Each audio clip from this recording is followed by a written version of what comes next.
Due to the graphic nature of this program, listener discretion is advised. Thank you very much. You know, since I took care of Mr. Jannetty so quickly, I came prepared. Excuse me. Malenko, you claim to be the man of 1,000 holds, but I counted, and you know about 60, but I know 1,004, and I wrote them all down. Here we go. Hold 1, arm drag. Hold 2, arm bar. Hold 3, the moss-covered, 3-handled family gradunzel. Why doesn't he just mail us this list and we'll announce it? Arm bar. He's just ranting. Number 5, the Saskatchewan spinning nerve hold. This must be me, fan. Hold number 712. Arm bar. Can we physically get him out of the ring? I can. Yeah, but you've got to announce. I know you can. Hold number 714. Suplex City, bitch. Break the wall. Break down the walls. Foot down with your back to the ground. And watch the wall. Baby, you know you do this. And I'm your priest. Baby, what I got is not from the least. Bring it to the stage in the range of the beast. Step into the arena and break the wall down. Step into the arena and break the wall down. You know, coming on down. Jericho. You know I got you now, you know. Yeah, Jericho. Yeah. I'm awakened from a deep sleep. You're all weak.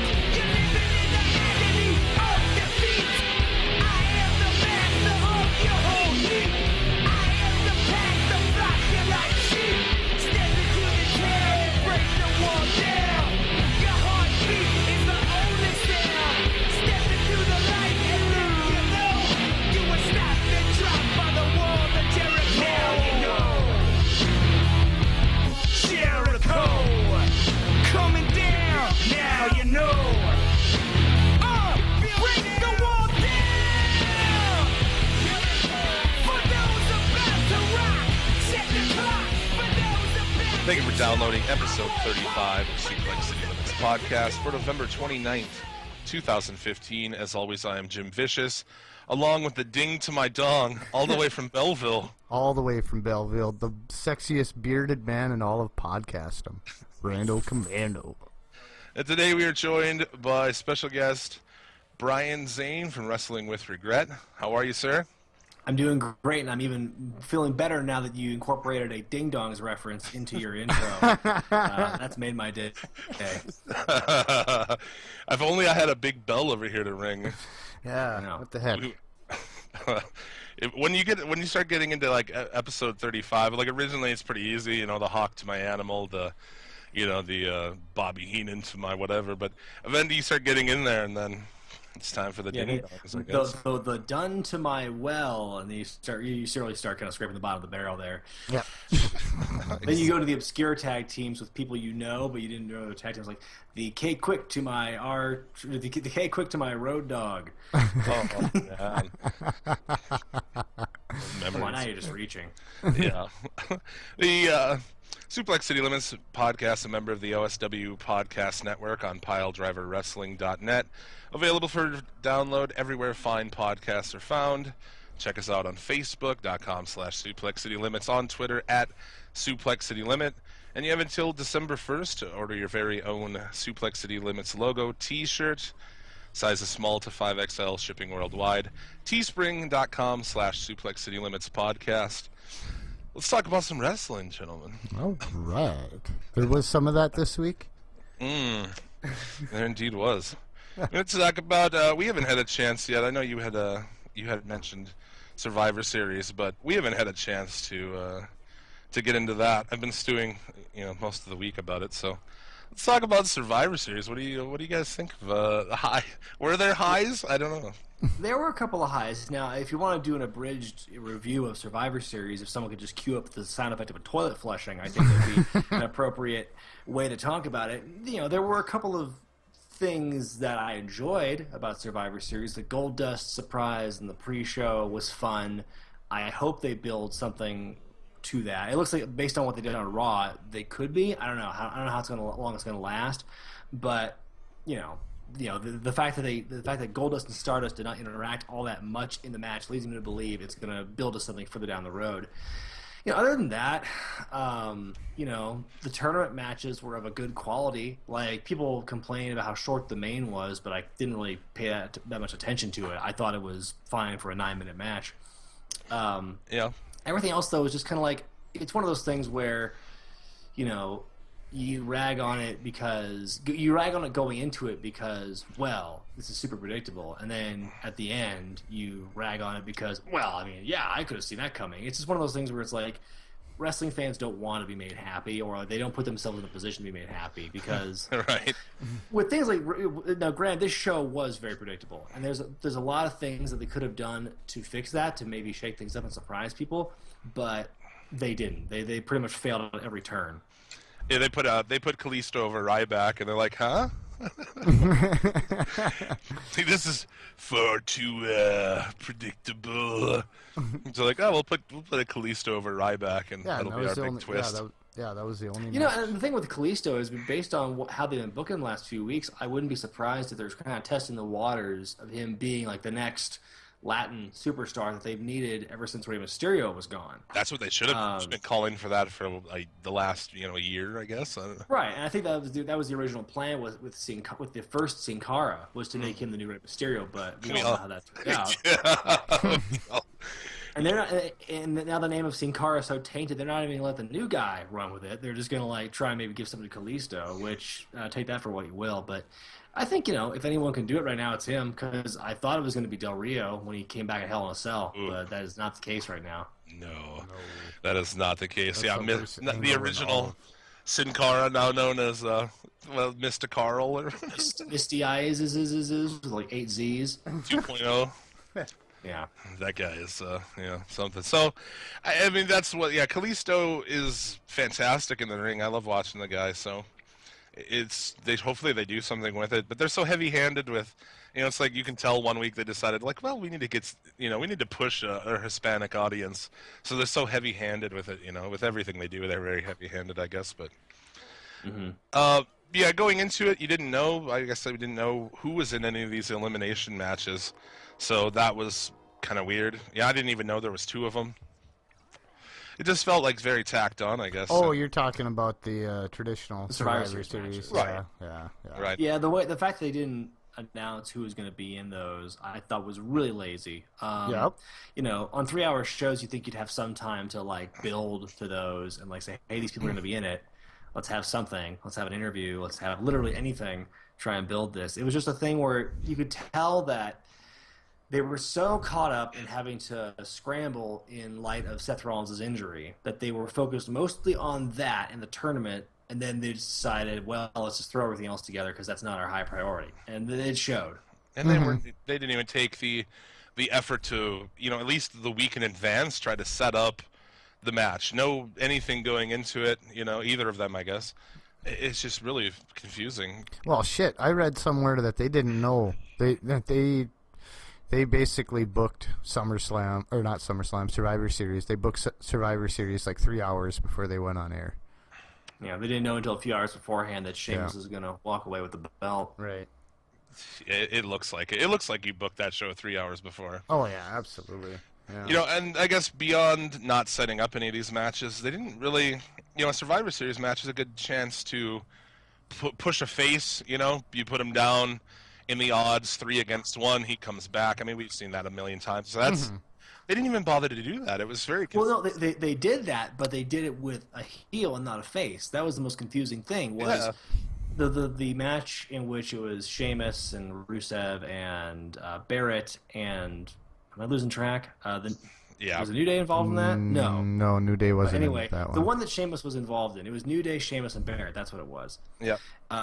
Those 5. They had a really confusing booking of Sheamus in this one. Yep. I'm not saying you got to book him like a monster because you're going to put the belt on him at the end, but like they had a pre-match promo which Sheamus was humiliated, and then they had McMahon feed Michael Cole a line saying that Sheamus needs to get a new personality. That's very confusing. And then They make him look good in the finish, where it's like 3-on-1, and he's got to fight all three guys on valiantly, and eventually goes down. But that's not something you do for a heel. You do that for a babyface. And he Right. didn't. He ended up doing it anyway. So Yeah, it was just I mean, but if you compare it to the other Survivor Series match when the ending was Stardust versus 4 people, he was down immediately.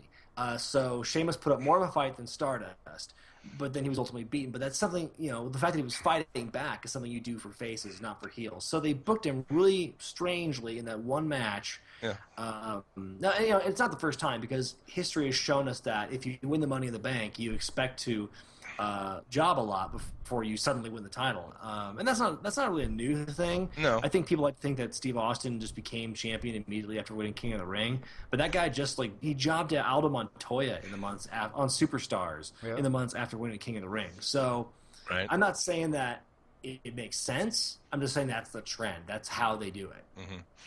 Yeah, I just said here's a chance to take a young guy, put him down 3-1, 4-1, have him beat the others. I mean, it just seemed like a real missed opportunity. And also, when you look at that first match on the pre-show, you have one face eliminated, and it's Neville. And guess how old the youngest guy of the 4 remaining was? 38 years old. Well, and I That's think Titus O'Neil, by the way, 38 years old. Youngest guy of the 4 remaining. And doesn't he look great for 38, though? I mean, honestly. He is this big, scary-looking dude. I once saw him at a house show, and he was in a tag team match. He was standing in the apron, and this is an observation you would make with anyone, but I was kind of looking at him. I'm like, just imagine how much you have to work on your body for it to look that good when it's at rest. That's the guy. That's the person I was looking at when I came to that conclusion. And I was thinking about that too. I thought people would read into Neville being the only face eliminated from that match. I mean, I don't think there's a whole lot to do with it. I think basically it was him or Titus were the only ones who could logically get rid of the faces, because the other 3 were Goldust and the Dudleys. You couldn't eliminate one Dudley, and then they couldn't do the 3D. And Goldust had a tie-in with Stardust. Right. So basically Titus and Neville, I figured that was a coin flip, honestly, when I saw that. Yeah, and they didn't really, like you said, they didn't really take advantage of the Goldust Stardust thing, which I would like to see, because the last match they had, I don't know what happened at the finish of that match, was completely ruined. It was a really weird finish. That was a fast lane, yeah. And then I think Goldust got hurt, and we just never had that. I don't know if that was supposed to be the blow-off or what, but yeah, it was just a really weird thing. And that's why I was saying, I mean, if this is building to a conclusive, deciding final match between the 2 of them, whether or not it's at WrestleMania at this point, I don't think they can stretch it to WrestleMania from here on out. But if maybe the Rumble, but if this is building to something, then I can understand why they didn't have the 2 fight a whole lot in this match.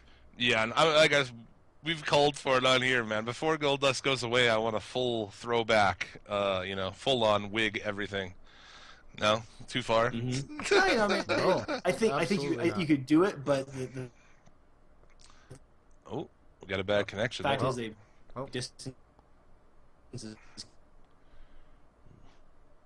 Hold up. We got him? Yeah, we have a problem here. Okay. You're very cutting out. It would make the children cry, and I don't know if you can hear us. I don't know either. I can hear you. Can you hear me? Oh, okay. Yeah, you're cutting in. Yeah, we and had out. you cut out a bunch there. Oh, really? Yeah, Yeah. that's kind of weird. That's because Vince is watching, and he doesn't want us to give away the finish. That's the thing. Put into it when you're with your videos. The newest, well, not the newest, I guess, but the Eddie Guerrero one. Triple H shows up and stuff, and that's an interesting thing. Is they are. They're out there watching. Somebody somewhere, and they're out there listening.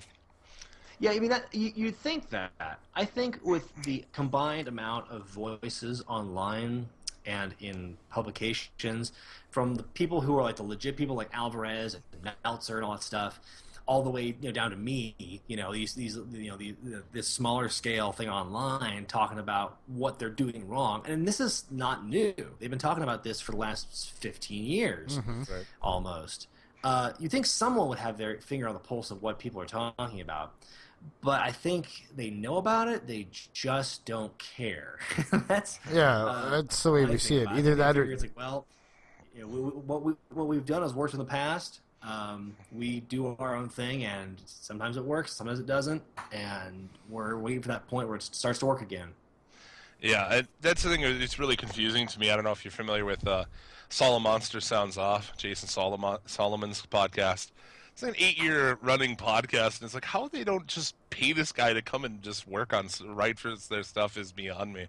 You know? Yeah, well, it's weird because you have this whole cabal of writers in WWE now, and they all apparently come with a background in creative writing, but what they come up with is some of the most it fails to meet the basic criteria of a story. Right. And I don't know if it's just on them or if it has everything to do with Vince McMahon. Part of me thinks it's not, because during the time periods where wrestling was really good, Vince, he was still the same guy at top. And, I mean, I don't think his opinions change all that much, so I don't know if, I think it has a lot to do with the writers. It's a bloated writing staff, and they all have different ideas, and Vince McMahon has his own thing, and it's all this, there's too many cooks in the kitchen, as it were. Right. I guess that's a fair assessment. I don't know what they write. There's nothing. You watch Raw, nothing really happ's. There's not. No. I don't know. Everyone runs in circles or walks in place, and it's, what's stopping these people, this multi-million-dollar company, from hiring a consultant every once in a while just to look at their storylines and go, what are you doing? Why do you have this 50-50 booking? Why do you have your faces look like derps all the time? Why do you have Stephanie McMahon just talking down to these people and she's never going to get any repercussion? Oh my God, that's some of the worst stuff. Yeah. Mm.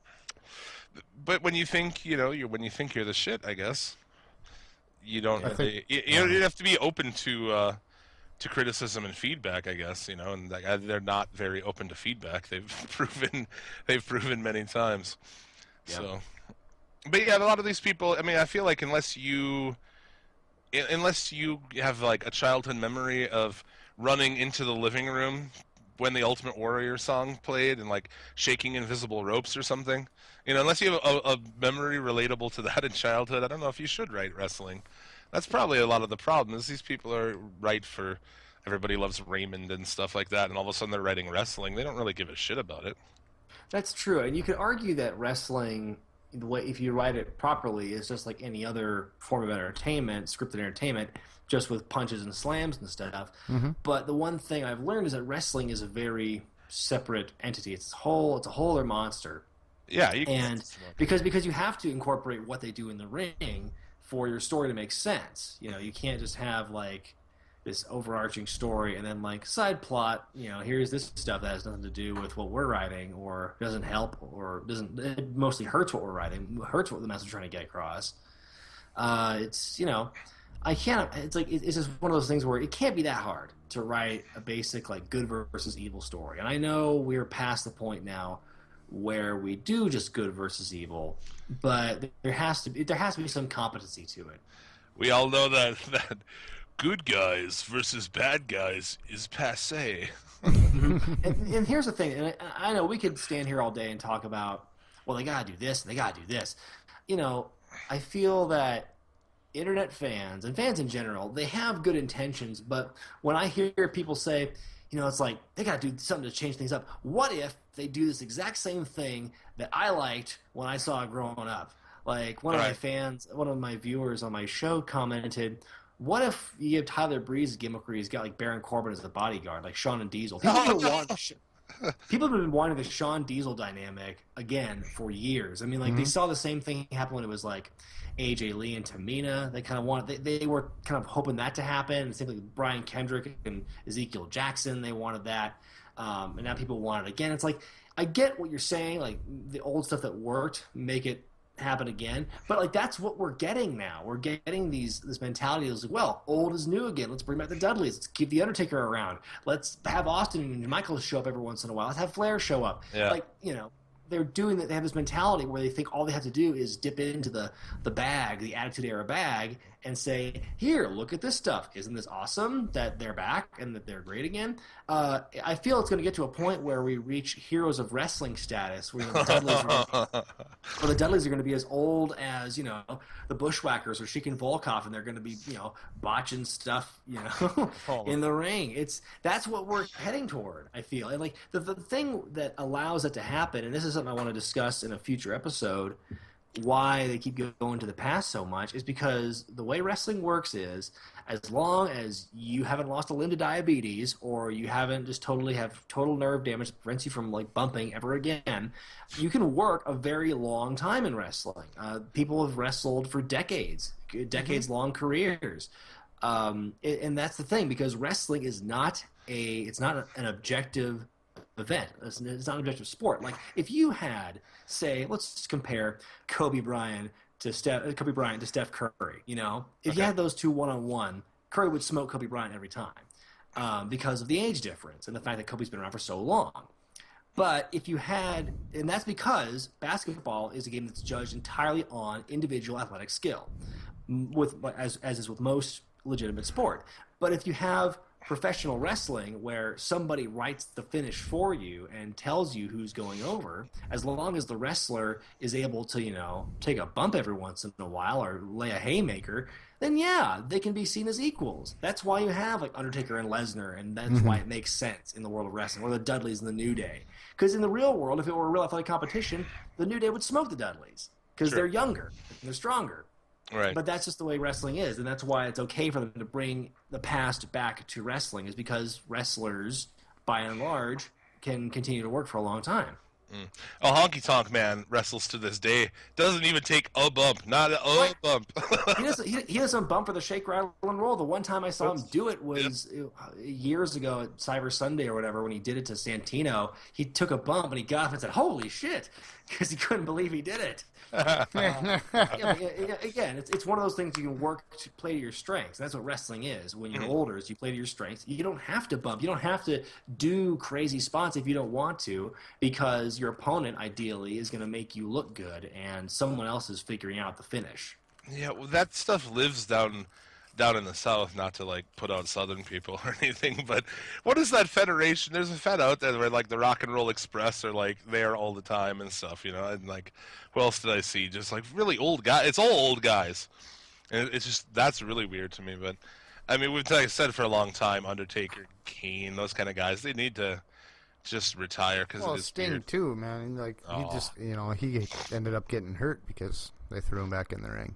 We were saying ahead of time. A lot of people were saying ahead of time. There's no reason a 56-year-old guy needs to be in that ring anymore. Not in that capacity. Yeah. And not wrestling the style that WWE has evolved into. Yeah. Because I was actually just watching No Mercy 2008 on a whim this weekend, because it's like, well, it's the one I went to that show in Portland when it happened. Oh, okay. So I was feeling kind of nostalgic, and that had the Jericho Michaels ladder match, one of the greatest matches of that year. And let's watch this, and so like I'm watching it, and like the style is just so different. Not just the commentary and the presentation, which, boy, if you thought 2008 was bad, like when you were living in it, it is just like the salad days compared to what it is now. But you've got the style of wrestling. It's not it was in this period for a long time where wrestling was still kind of plain until, or at least WWE, mainstream wrestling was kind of plain until like the Shield came along, like Ambrose and Rollins and Reigns to an extent, but especially guys like Rollins and Ambrose, and those kind of workhorse people came into the system. And now the product has evolved to this point, and Cesaro, and I'm trying to name off a few other people like Owens and stuff.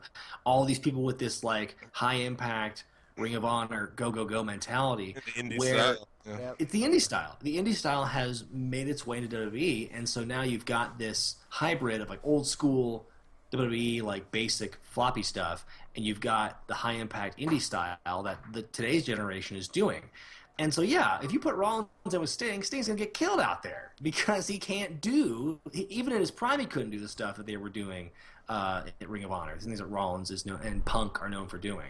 There's a lot of questionable stuff in that match too. I mean, okay, if you want to put somebody through a table for the, to add to the match, then put the young guy through the table, Or if you're going to put the old guy through a table, at least take the monitors out first, man. I don't know. Yeah, no shit. Yeah. It's so gross.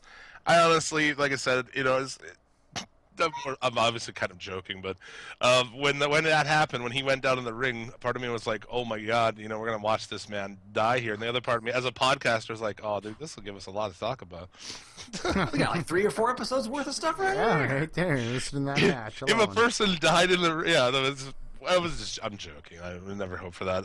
But yeah, there's a lot of questionable things happening there. And I actually watched some Nitro this week.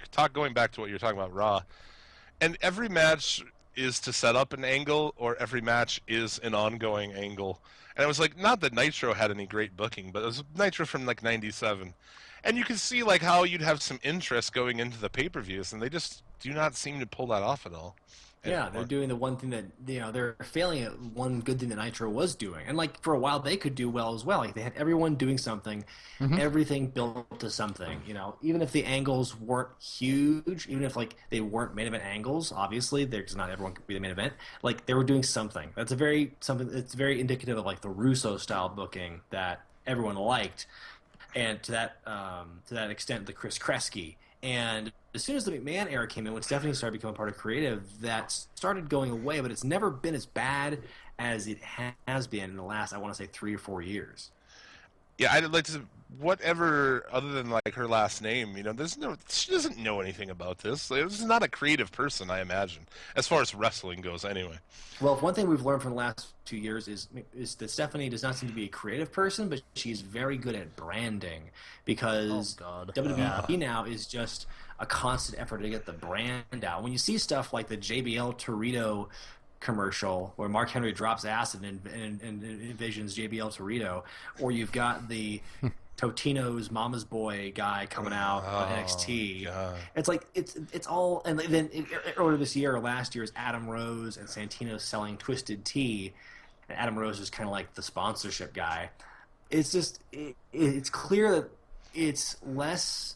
I mean, it's still, you would think first and foremost, it's still about entertainment. It's still about, like, showing these people off. But at the same time, they have to balance this thing as, well, we got to put the sponsors over, so let's do this stupid stuff. And that's kind of what we're getting now. It's a synergy between the brand of WWE and, like, the products they're selling. It doesn't really fit with wrestling, Oh, no. No, and, like, but you could go back to, like, the 80s, the golden era of WWF, and argue that they were kind of doing similar stuff, but it didn't, I don't know, maybe it's because it's nostalgia, but I feel like it was never as crass as it is now, never as blatant. Like mid Raw this week, that commercial, yeah, with that Hardy's thing, which I do love me some Hardy's, but man, like, I just, like, this is a commercial mid-show, it was very terrible, and they're like product placement now, and it's just the whole thing is very confusing. And it's been like that for a while, because remember it was, that commercial-free 3-hour Raw when they hooked KFC and they had these little fake commercials built in there with their sponsors just to try and put that over. So, there's always been sponsorships in the last, like, 5-6 years, but never as bad. Again, not as bad as I feel it's been now. Everyone is, I'm not going to go that they're done and this is the end or the beginning of or anything, but I mean, I do see a day conceivably where if somebody gets the traction to surpass them or at least push them again, the idea that they're not going to ever go out of business is questionable, man. I don't know. It'll get sold eventually, maybe. Everything is cyclical, because people are saying now 20 years ago they were in the same boat where the storylines and the gimmicks were stupid and nobody was having fun in the locker room. There's kind of this low point now. Now that, Jesus, someone's barging into my office. It's Vince. But now you're at this point now where, again, it's kind of do or die. It kind of came that way when Rollins got hurt. They're at this point now, it's got to do something, anything to make it work. And I guess they're just going to sit on their hands and wait for Cena to come back, because hopefully, and they'll wait for football season to end. And then they say, it's going to be fine. It's going to be just the way it was. And I mean, it's just one of those things where you want to make a statement by not giving them their money and taking their ratings away, and hopefully that will teach them. But at the same time, it's like, boy, you're kind of hurting all the wrestlers you like, though. It's one of those things where, like, I don't think they will ever go out of business, especially now there's no competition. Like, there needs to be wrestling somewhere. Right. You know, someone needs to be there. I think they're kind of there as a placeholder now. I don't think anyone's ever going to overtake them, or if they do, I'm not sure. But it's just, I'm starting to ramble here. But it's just they're at a weird point now, and they have to do something. In connection with what you were referring to, the mid '90s, how the product seems very similar to that. The ratings are also back there. This week was a 2.16, which is like the lowest rating since pre-Attitude Era, mid '90s. So people are tuning out. If I didn't have, I mean, I think you said on your videos before, you don't actually watch Raw, right? No, I read the results and I'll catch a video the next day if it catches my fancy. But no, I don't really. I basically only follow the pay-per-views closely these days, which kind of it skews my perspective too, because, like I said, the match quality right now is better than it's ever been as far as like in-ring quality goes. So when I see this, oh wow, the wrestling's really good. Oh yeah, great. But, you know, I'm not taking into account the build, and because I kind of skim through the results, and I don't really read into the lines and see just how badly sometimes these characters are being portrayed. Yeah, we've said many times, if it wasn't for the fact that we have to watch this show to take a shit on it for all these people to listen to, I wouldn't watch it at all, because it is abysmal. Yeah, it is torturous 3 hours of television. And the pay-per-views, for the most part, like you said, there's none of the backstage BS, there's none of the other stuff, so you get a bunch of good wrestling matches usually, so that's worthwhile, but yeah, the show is really, really bad. And looking back too, as far as like the Attitude Era, you go back and watch the Attitude Era and notice that like a good portion of the work in ring is just very mediocre. I mean, obviously not your, you know, because barely any matches went more than 10 minutes long. Oh yeah. The few times you saw a match like go into commercial break and come out, that was kind of a rarity, especially in WWF during the time I started watching it, like 98, 99. Now they do it like twice a show. At least. Why did you do it during NXT? Can anyone explain that to me? They do it during the pay-per-views too. That's confuses the hell out of me. Yeah. Like they do it in the pre-show. They don't do it so much during the actual pay-per-views.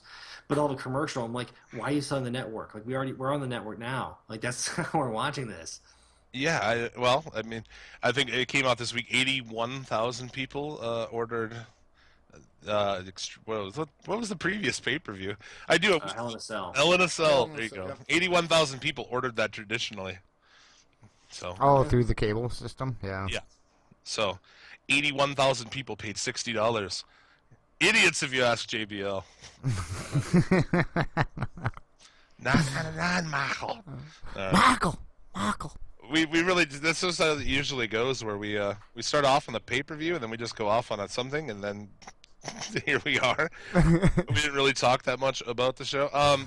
The Undertaker thing, I suppose we should talk about that. The entrance was awesome, I thought. A good. They haven't given us anything as far as they haven't really put any work into an Undertaker entrance, so I was like, not bad. Yeah, no Druids, which is fine by me. I think the Druids are kind of overplayed, but yeah, I mean, I think they're kind of cool looking back at the 25 years in the casket and stuff. I mean, that was the only good part of that match. Like I said, there's, you know, again, so many missed opportunities at this show, so many different ways you could have booked the 25th anniversary of The Undertaker. If you're smart, you put him in the tournament and you make him go to the finals. You know, maybe not have him win it, but like do something, you know. I just thought it was kind of weird and kind of underwhelming what they wound up doing with the Wyatts. Because it was just kind of a paint-by-numbers match with Undertaker that you've seen 100 times before. And But tag teams have never been a strong suit. He's never been a good tag wrestler. Like, he's had good moments, but he's always excelled as a solo guy. But you watch that match, and like the whole thing I was confused at was the fact it was supposed to be Bray Wyatt chooses two people to wrestle Taker and Kane. But if you're going to have that intrigue and like who's he going to pick? The intrigue. Why would he pick himself? Like that made no sense. Like wouldn't he just go the easy route and just do Rowan and Harper, which are a tag team, like they've teamed before. Like make them go against Taker and Kane. That makes the most sense. If you're going to eliminate someone at the very beginning, don't do it to Rowan, do it to Strowman. Yeah, I thought too with that. Well, I suppose they picked the two best workers to carry the match. I mean, I don't know. Rowan's not very good, really, in my opinion, as far as like in-ring work. So, but I guess he's a big guy too. So what are you gonna do? But I don't know. Yeah, I was like, if they were going to pick Strowman or something, or how they were going to do this, but the match itself was pretty bad, and, again, the Wyatt, Hayles loses everything. Every angle he's been in this, entire year, pretty much, right? Oh, yeah. The only way that this could be acceptable, in my opinion, is if he fights Undertaker again at WrestleMania 32. Actually, and I have a video coming out this Tuesday. This Tuesday after, and I don't know when you're airing this podcast because I know this is pre-taped. It's airs tomorrow. It's not live. Okay, cool. Anyway, this Tuesday's episode is going to be a quick little editorial on who I think or who the possible candidates are to fight Taker at WrestleMania. And Wyatt to me is one of them because the fact that I don't think there was a conclusive finish because Wyatt didn't fight Taker by himself this time leads me to believe that they could carry this into WrestleMania. The only way all of this crap booking for Wyatt would pay off is if he defeats The Undertaker at WrestleMania in Dallas. And I think that might happen. I would hope it would happen. I would sign off on that. That's a good call. Maybe as long as Wyatt doesn't start throwing thunder and lightning again after he does it, that's fine. But I think, it makes the most sense from a storyline perspective. Have him go over The Undertaker at WrestleMania, finally cement himself. If you're going to make this character talk all this trash, keeps getting beaten, if he finally defeats The Undertaker at WrestleMania in his last match, that would be amazing. Yeah, the common belief now, it sounds like the backstage murmur is that it's going to be Cena and Undertaker, though. So. Oh, God. Mm-hmm. And that I think would be a fine match, too. I think people can roll their eyes. They haven't... Why would Cena be put in this position? I think if I were The Undertaker and I had one match left in me, I would pick Cena because he's an amazing worker. And the last two of those guys fought, it's been at least 10 years since the two of them fought. So it'd be, I think, a fun match to watch again. Yeah, I'm one of those. Not to be that dude, but Cena, I just have a hard time with anything involving Cena at this point. He spent so long being the guy. Anything below being the champion, it's just so weird to see him in now. Right, I watch WWE with my chick who she doesn't watch wrestling really, but she's getting into it now, at least watching WWE and stuff, and I'm looking for because she likes different guys, so I'm looking for that old dynamic. When I was a kid and I got into wrestling, watching it with my grandfather, a big thing was that, I liked Vader and he liked Sting. I liked the heels and he liked the faces, and you get that sort of, we're disagreeing on who we want to win thing. But when somebody is a Cena fan, like my girlfriend is for some silly reason, probably Jawline, because Jawline, you don't get that dynamic anymore. There's no. I can't sit here and be like, oh, I hope it's this other guy, because I know it's not going to be the other guy. It's going to be Cena because it always is Cena. LOL, Cena wins. Yeah, so you've lost that whole fun of who's going to win. I think everything is so predictable these days that you can call it just down the way and who won last week? All right, well, yeah, terrible. Yeah, why that's a bullshit thing, isn't it, dude? I think she just does it to piss me off. I know it's a wrestling podcast, and my girlfriend had Roman Reigns on her as her background on her iPad. I was like, dude, I think she just does it to piss me off. I think that's really the answer. There's no other reason to like Roman Reigns, is there? No. We don't want to be one of those shows. Well, those glistening gray eyes, Yeah, and really, like I said, the booking on the final was really weird. That Divas match, I thought, was pretty terrible. The Divas match was awful, I thought. Yeah, when they put that thing in there, about Reed, which I thought was pretty distasteful. But anyway, so that should have opened to a brawl. You know what I'm saying? They should have been brawling, and instead it was an old wrestling match or something. It was really weird. I wasn't sure what was really supposed to be happening there. Yeah, it was just one of those things where they, again, could have been a lot better. It's just indicative of the whole Divas Revolution and how poorly they booked it. This is kind of the zenith of that poor booking. It's, bringing up Reed Flair was super lazy. They could have come up with 18 different ways to put heat in this match, and they just didn't do it. And so, as a last-ditch effort, they threw dead guy, and they hoped they would draw heat. That shit done many times. Well, yeah, but it's the whole point of that was to build interest in the match, but I didn't see anyone talk about the match. It was just about that comment. No one talked about no one cared about the match. It was just the heat that came from that comment, and it was more on WWE than it was on Paige, because everyone knew Paige is reading from a script. So it just kind of came down to people talking about how tasteless that was on the 10th anniversary of Eddie's death. That's what everyone was talking about. It was just and then the match itself. It probably should have started out more intense, but they eventually got to that point, which is fine. And I think that the announcers and the wrestlers tried to do their best to build the story, but the crowd just didn't care. Because why should they? Because they just didn't know how to build to it. Yeah, definitely. So let's talk here. Let's talk about Wrestling with Regret, man. How long has it been going for? 3 years? Going on 3. It'll be 3 years in June. I've been doing it since mid to late June 2013. And I've got, over 100 videos, not all full-length episodes at this point. A lot of them are kind of shorter things. But, I've got almost 150 videos logged so far, with more on the way. And it's been a really fun ride so far, It's just to see my show grow from this little niche thing where basically only a couple dozen people knew about, and then over the summer it just exploded. So it's been a really fun experience. Yeah, there's still people who I was trying to think. I mean, I've watched every video now, but I don't think it was all that long. I think it was this summer that I found, because there's a lot of things out there that it just for some reason you're not aware of it. Just about YouTube and podcasts. You look at the world famous flea market. I just found that 3 months ago. And how did nobody tell me about this? Seriously, this whole time. So it's definitely. I always look forward to the episodes. I thought it was. I wanted to quote this guy that was online this week. You have the cooking. What is the name of the Kayfabe Kitchen? Kayfabe Kitchen. That's a good name right there. Mm-hmm. And this cat says, in case you're not. I love alliteration. Yeah, right. Hey, WWE, in case you're not worried about your product, or what you said that, read what a fan wrote, and he wrote that we're at the point where I'm more interested in a guy cooking recipes from an old WWF cookbook than hearing about the actual wrestling product itself. I thought that was the win. That guy won the internet that day. And the funny thing is, that's an episode in which I botched the creation of one of the dishes. So I made 2 Thanksgiving sides, and one of them was rolls, and I screwed up and burned the rolls because I put panda instead of butter. So this guy would rather watch me ruin rolls and screw up a cooking segment that I easily could have gone back and taped over again than watching the actual wrestling product that we're all here on the internet to talk about. Oh, that's awesome. Right, I'm sure the folks you live with are stoked about the Kayfabe Kitchen. Oh, yeah, well, my wife loves it, Your wife was like, yes, this is a very good idea. You should definitely start cooking dinner. So you know what you do then? I was like, dude, you just eat that for dinner then, or what?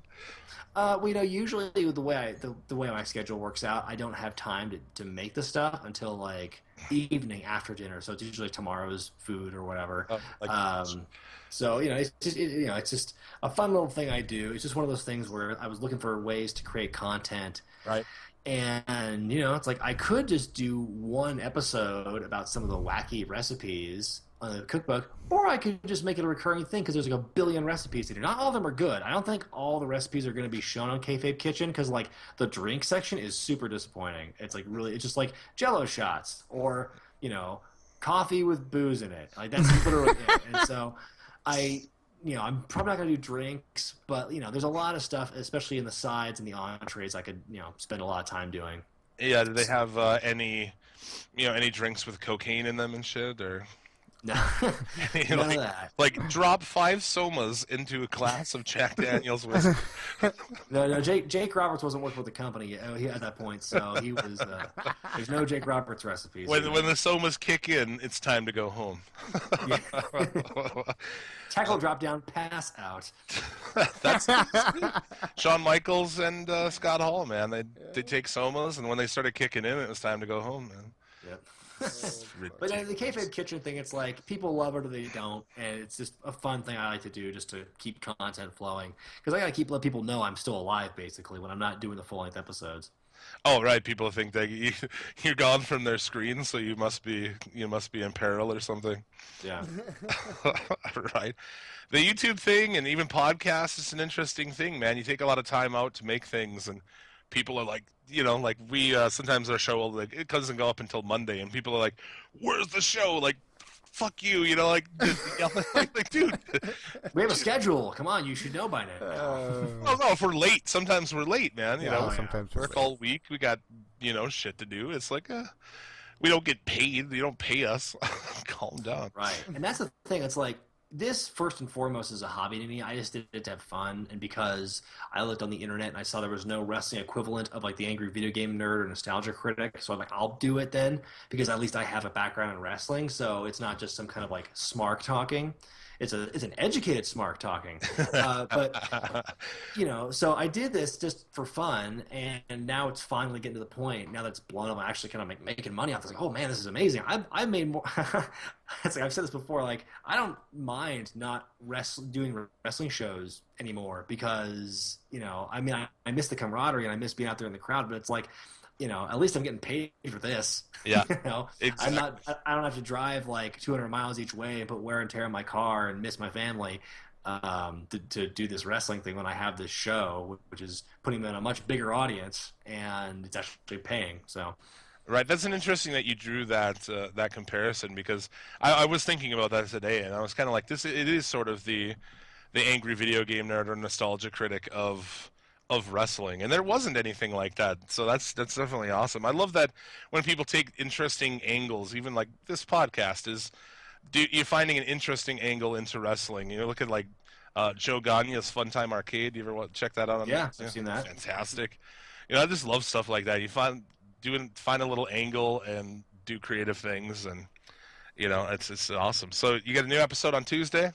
Mm-hmm. And what I'm trying to do now is put episodes, the short form episodes, the smaller things come out on Tuesdays, and the long form ones are going to come out on Thursdays. So Kayfabe Kitchen, Getting Into the Biz, any sketches or music videos show up on Tuesday, or editorials, basically.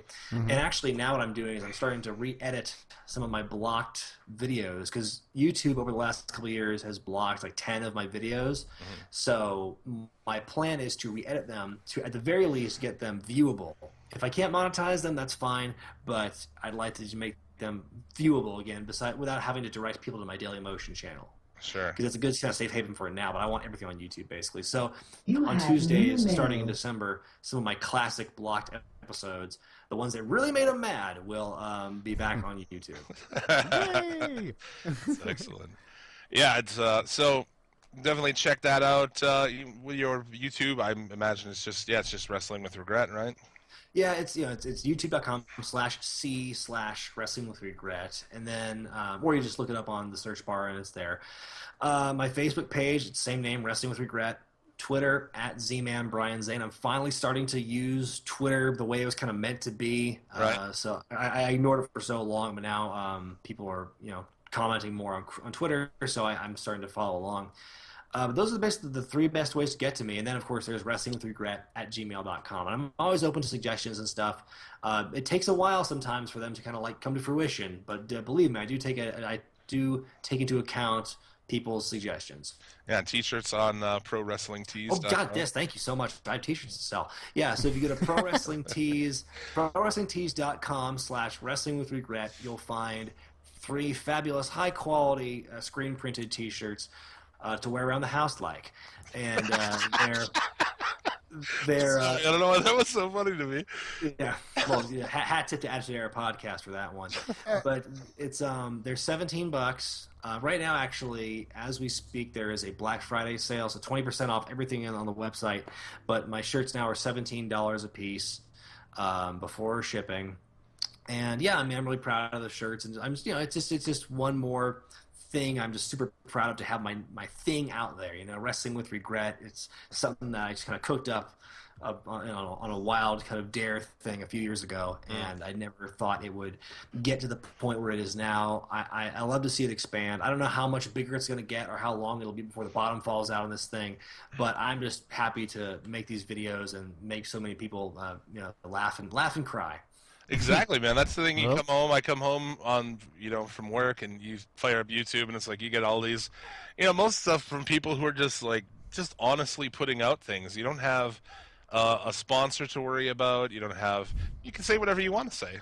Exactly. And why would you want to watch things that people, are influenced by money and, well, you have to do it this way and things like that, when there are people that they're putting honest, like, heartfelt stuff out there. So that's very awesome.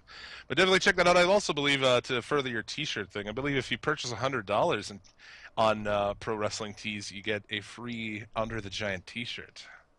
Yes. So there's more and more reasons to go and buy my shirts and the AE podcast shirts and literally any other shirt that suits your fancy. There's a lot of Young Buck stuff out there too. So and get that sort of thing.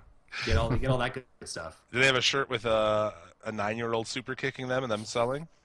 No, but as far as I know, they don't. But I'm sure that's in development. Awesome, man. Well, thanks for taking time out of your Saturday to come and hang out with us and talk wrestling, man. Thanks, I appreciate it. Have me on anytime. Awesome. Yeah, have a good day, sir. Yeah, keep the videos coming. Always enjoy them. Yeah, definitely. Thank you. Brian Zane, man, that was awesome. That was awesome. I feel a lot smarter now. I could just I just felt myself just sitting here, like not even just listening. I could listen to that dude talk about wrestling for days. Oh, yeah, man, forever. Yeah. Definitely knows what's going on. So yeah, thanks to him for taking time out of his Saturday to come on and talk with our asses. Good stuff. That's awesome. Kick ass. All right, now we can say cunt again. I feel like sometimes, like with the, when it's not a guest, some of the guests are like, I consider friends, so it's like, oh, I know what I can talk. We can say what, that guy. I'm like, oh, I don't want to say anything too crazy. Right. We forgot to ask him if he ever shit his pants. Oh no! Oh, this is my mind yesterday. We gotta have him. That's all right. He said he'll come back anytime, so we'll get to ask him again. We'll have to do it, man, because I had more questions too. Kind of ran out of time. It's all good though. It's all good. Oh, dude! Last night, I was like, told myself, I'm like, do not forget to ask him if he shit himself. Damn it. Anyway. Anyhow, there was some wrestling. There's a little more wrestling. I'm not gonna lie. I probably don't have a whole enough to say about Raw because I fell asleep this week during Raw. Oh, yeah. But I did watch SmackDown to make up for it. I love the logic on that.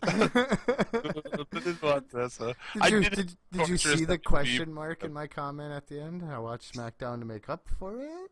Yeah. Hey, you know, that work for you guys out there?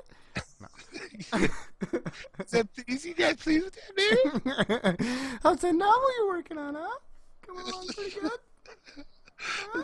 You watch some wrestling this week? Just do the whole podcast like that. Oh, fuck. But yeah, we really pretty much covered Survivor Series, honestly, with Brian there. So, I mean, just to reiterate, fucking yeah, I was really irritated that Neville was the only guy eliminated from that team, and the youngest guy remaining was Titus O'Neil at 38 years old. Right. Yeah. Why not put him out? Why not put anybody else out? Neville. They just, that's a Survivor Series match like that is a chance to put Neville in, and you get it down to where it's 3-on-1, him against the heels. He comes back, whips everybody's ass. He looks strong, and there you got an instant pedestal to continue a push for a guy. Yeah. Any of those guys. As both of us are fans of that guy. You know, it just fucking pisses me off every week when they take a shit on Neville. It's like, fuck, I like this guy. Just release him and let Lucha Underground sign him, put a mask on him. Oh, thank God, yeah, that would be, how fucking awesome would that be, huh? Just let him jump around and fucking do awesome high spot shit. Oh, how fucking sweet would that be? But yeah, I mean, Roman Reigns, I still don't like Roman Reigns. I don't care. I don't care what it says. Like I said, it's in fashion now to be like, oh, if you don't like Roman Reigns, you're a fucking, internet smart asshole. No, I don't care. The guy is shit. His selling was so shit in these matches, man. The guy doesn't know how to sell. I just understand. He's going to be the champion. He can't even sell. Okay. That Undertaker match, like you said, that was shit. Didn't even sell his championship. Oh. Or in 2 minutes. Breeze and Ziggler. was a decent match, too short, and just no purpose. Yep. No, like oh, the story going into it was dog shit. And I mean, at least they put Tyler Breeze over, but not too high on that guy anyway. I don't like that guy, no. But yeah, the end of that show, I was just like, this. I mean, honestly, it shows how fucked their booking is. The crowd during his thing with the well, first off, how much fucking confetti did they drop, dude? A lot. See what was going on. Wish they'd have dropped confetti at the beginning of the show, so it obscured the whole goddamn thing.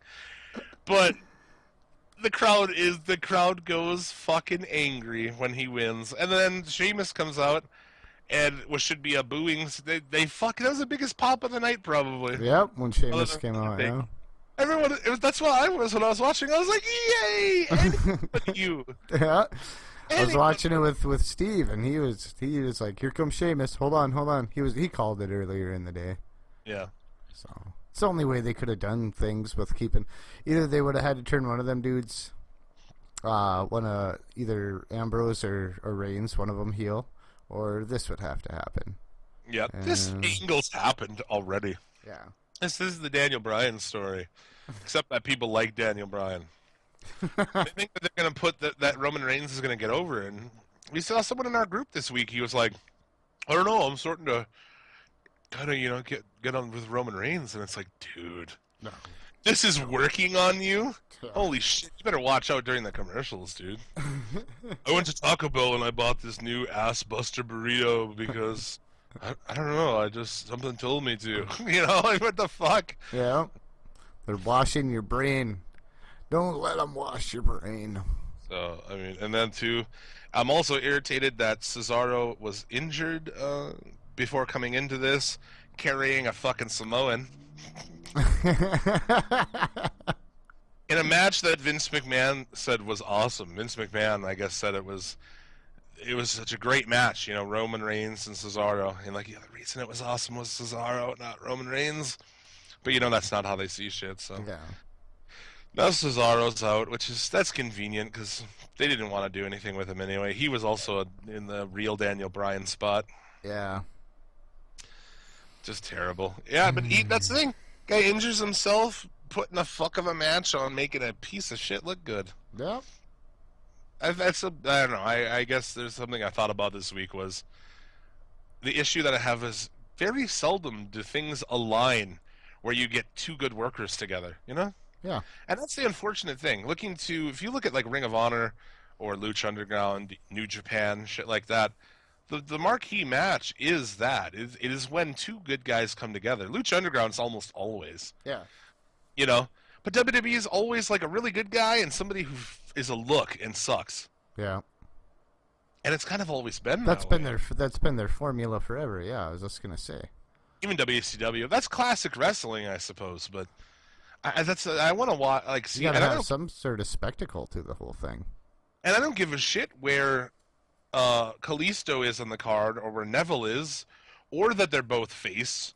I want to see those two guys fucking wrestle each other. I want to see Kevin Owens, but I don't want to watch him with Ryback. I want to watch him with Balor or Zane or that's the interesting thing. And they just shit that away all the time with guys like Braun Strowman and the Undertaker again. And too is Wyatt and Harper. We haven't okay, that's cool. I like them together. Two guys who can work. Harper's really good. Right. But then against two old guys, and it seems to be always the case. NXT is the same shit. Where it's, somebody who's good. It's okay, great, an Asuka match. Okay, but she's against somebody who sucks, so it's not entertaining. Yeah, it's a lot of no sells and botched moves, man. A lot of fucking dog shit. I don't know, dude. So, yeah, Survivor Series was bad. It ended, and I was just like, wow, that was fucking terrible. I'm glad that I had, I had a fucking bag of chips to keep me entertained while I was watching this shit. I went out and I was like, all right, cool. I need to get some snacks and shit, for this. So that makes anything better when you add in snacks. What kind of chips did you get? Sour cream and onion. Nice. Regular Lay's. Potatoes, Lay's. There you go. There you go. Looking for a crunchy snack, I reach for Lay's sour cream chips. Bet you just can't eat one. Holy cow. I screwed that up. God damn it, we're trying to get paid here. Yeah, I screwed that up. Bet you can't eat just one. That's how it was. I ate way more than one. Spoiler alert. Spoiler. Spoiler alert, I eat a lot of chips. So, I don't know, yeah, it was terrible. Raw. I made, the only good thing that came out of Survivor Series was I made bacon beef tacos. Yeah, it was pretty delicious. So what, you just beef and bacon in them, yeah? Yeah, I just threw bacon in with the hamburger when I browned it. Can't go wrong with bacon. But then I simmered it for a long time so I didn't have to drain the fat. So I cooked all the fat into the bacon in the hamburger. So, yeah, it was extra not good for you. Which means, translation means it was extra tasty. Yeah, which means it was actually delicious. Yeah. Well, I got really lean hamburger at the store. I paid the extra few bucks for like the 97%. That's what I always get is the leanest shit. Yeah, I don't care that it's more. And that's the thing is dumb too. Like I'm a fat fuck. I don't know why I do, but I do. It's one of those things. I just don't like the fucking greasy ass shit. Yeah. Right. And there wasn't anything to drain out of it, but then you threw the bacon in there, and yeah, that's gonna leave some fat behind. I just cooked it into the hamburger. Oh, it was pretty good. You ever have those?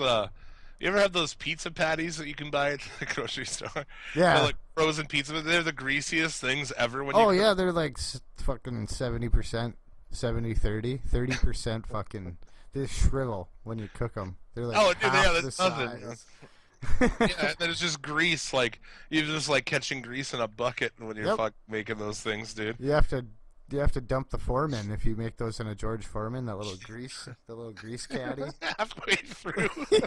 Yeah, that's if you're only cooking one of them things.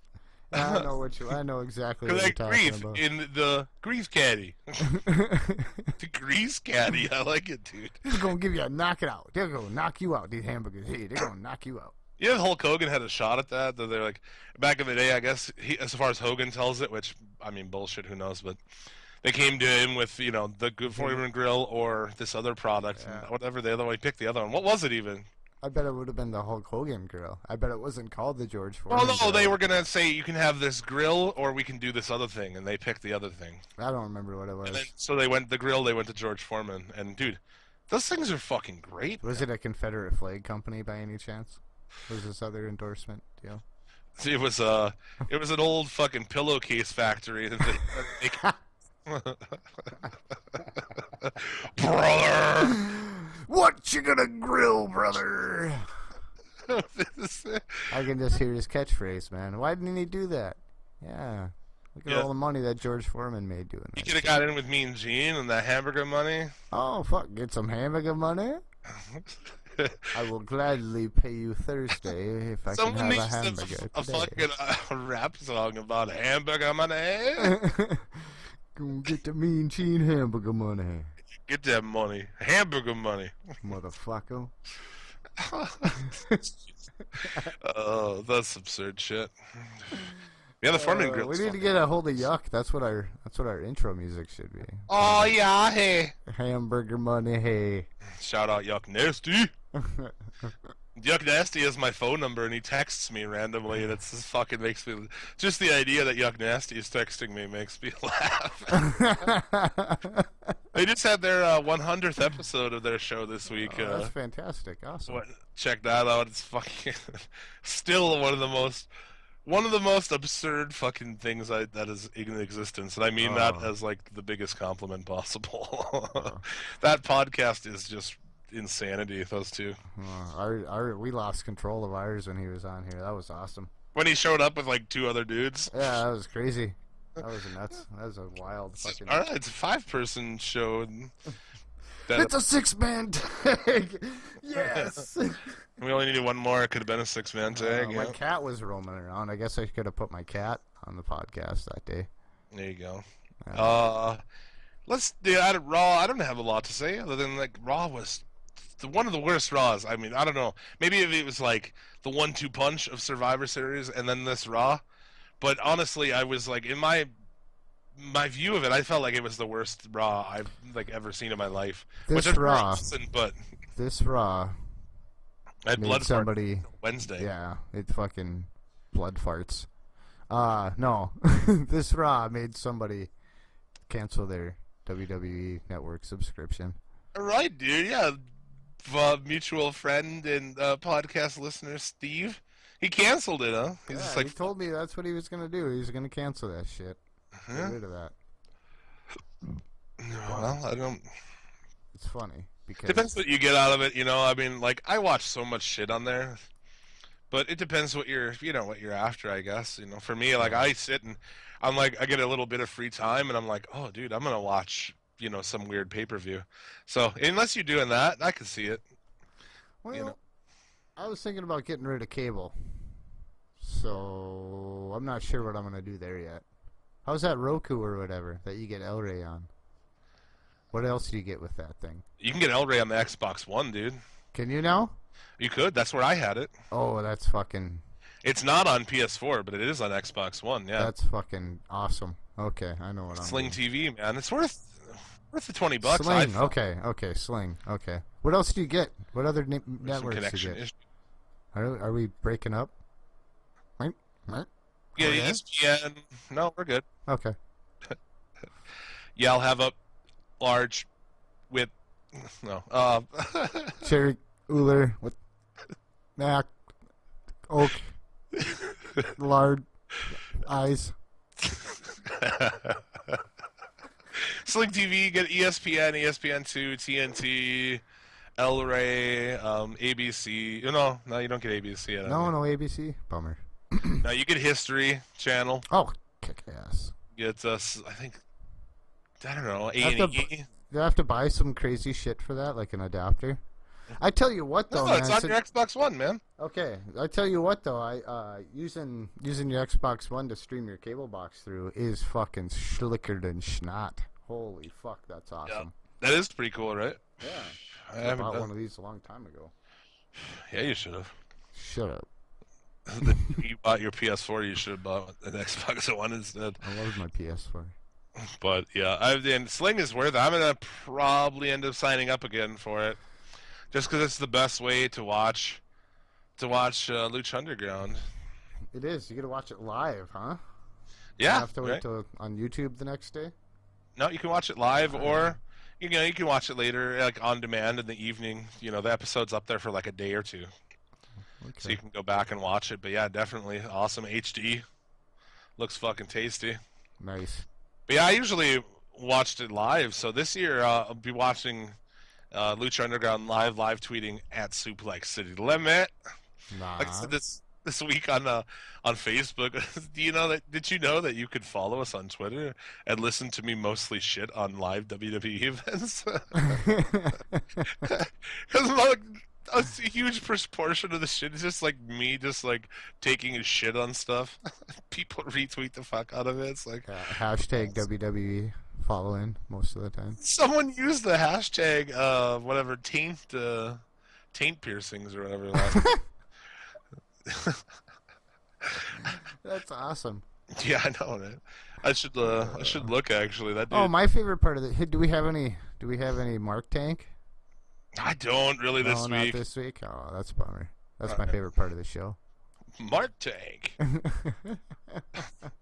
No, not really, man. There was nothing to.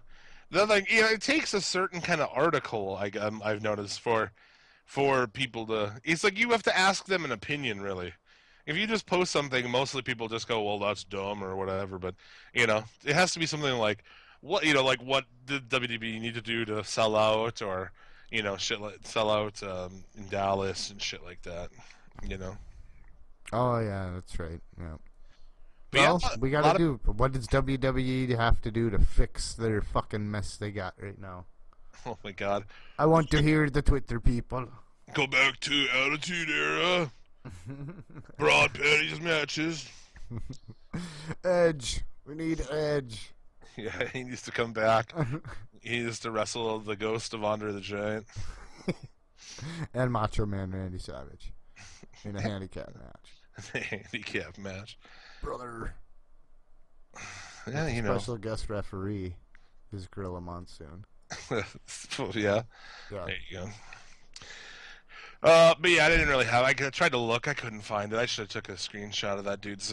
There's a dude. I forget his name, but shout out to you, sir. I know you listen. He takes a random quote, like probably the most absurd quote, of the week, and he posts it up every week and like quotes it, and it's pretty funny, This week was the Impact Wrestling. They're the AIDS of wrestling.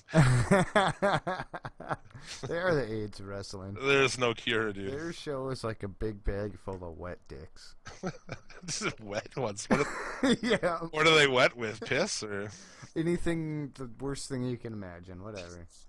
The collective pre-cum of 57.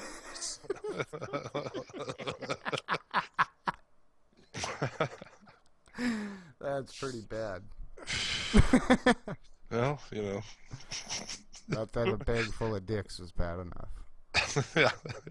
Like, what the fuck's in this bag? Oh, severed dicks. Ah, they're wet. No. I'm gonna have to dry all these off now.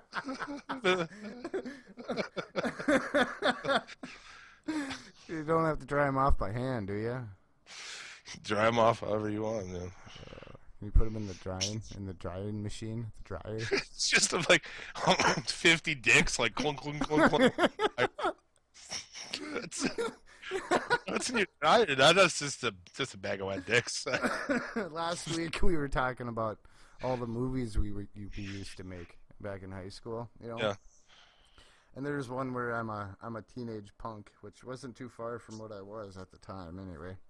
But you had a speech impediment in this one. Yeah, I had a speech impediment, dudes. But anyway, there's a scene with me where I put a cat in the dryer. Yeah. And I actually just put the cat down on the floor and put a pair of shoes in the dryer. And I couldn't believe how many people actually thought that I put a real cat. It's like if you've never seen a movie before. Yeah, I don't see. There's special effects. Down. I can't. Yeah, a special effect of me picking up a boot. Yeah, magic, movie magic, bro. Yeah, that's right. Right off scene. I was gonna say. Also, speaking of a bag of wet severed cocks, we were talking about Raw. Oh yeah, we were Working on those transitions, Yeah, there you go. Speaking of a bag full of wet dicks, Tammy Lee Sitch this week.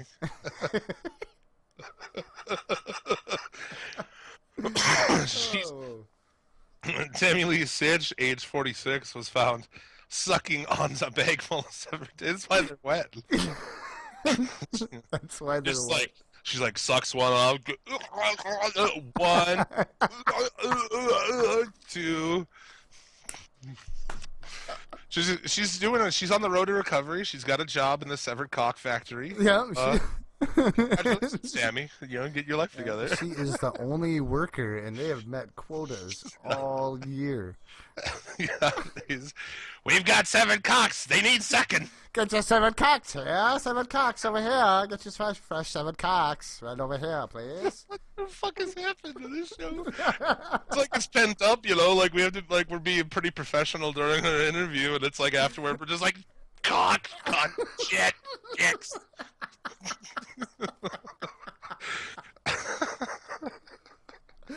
Oh fuck!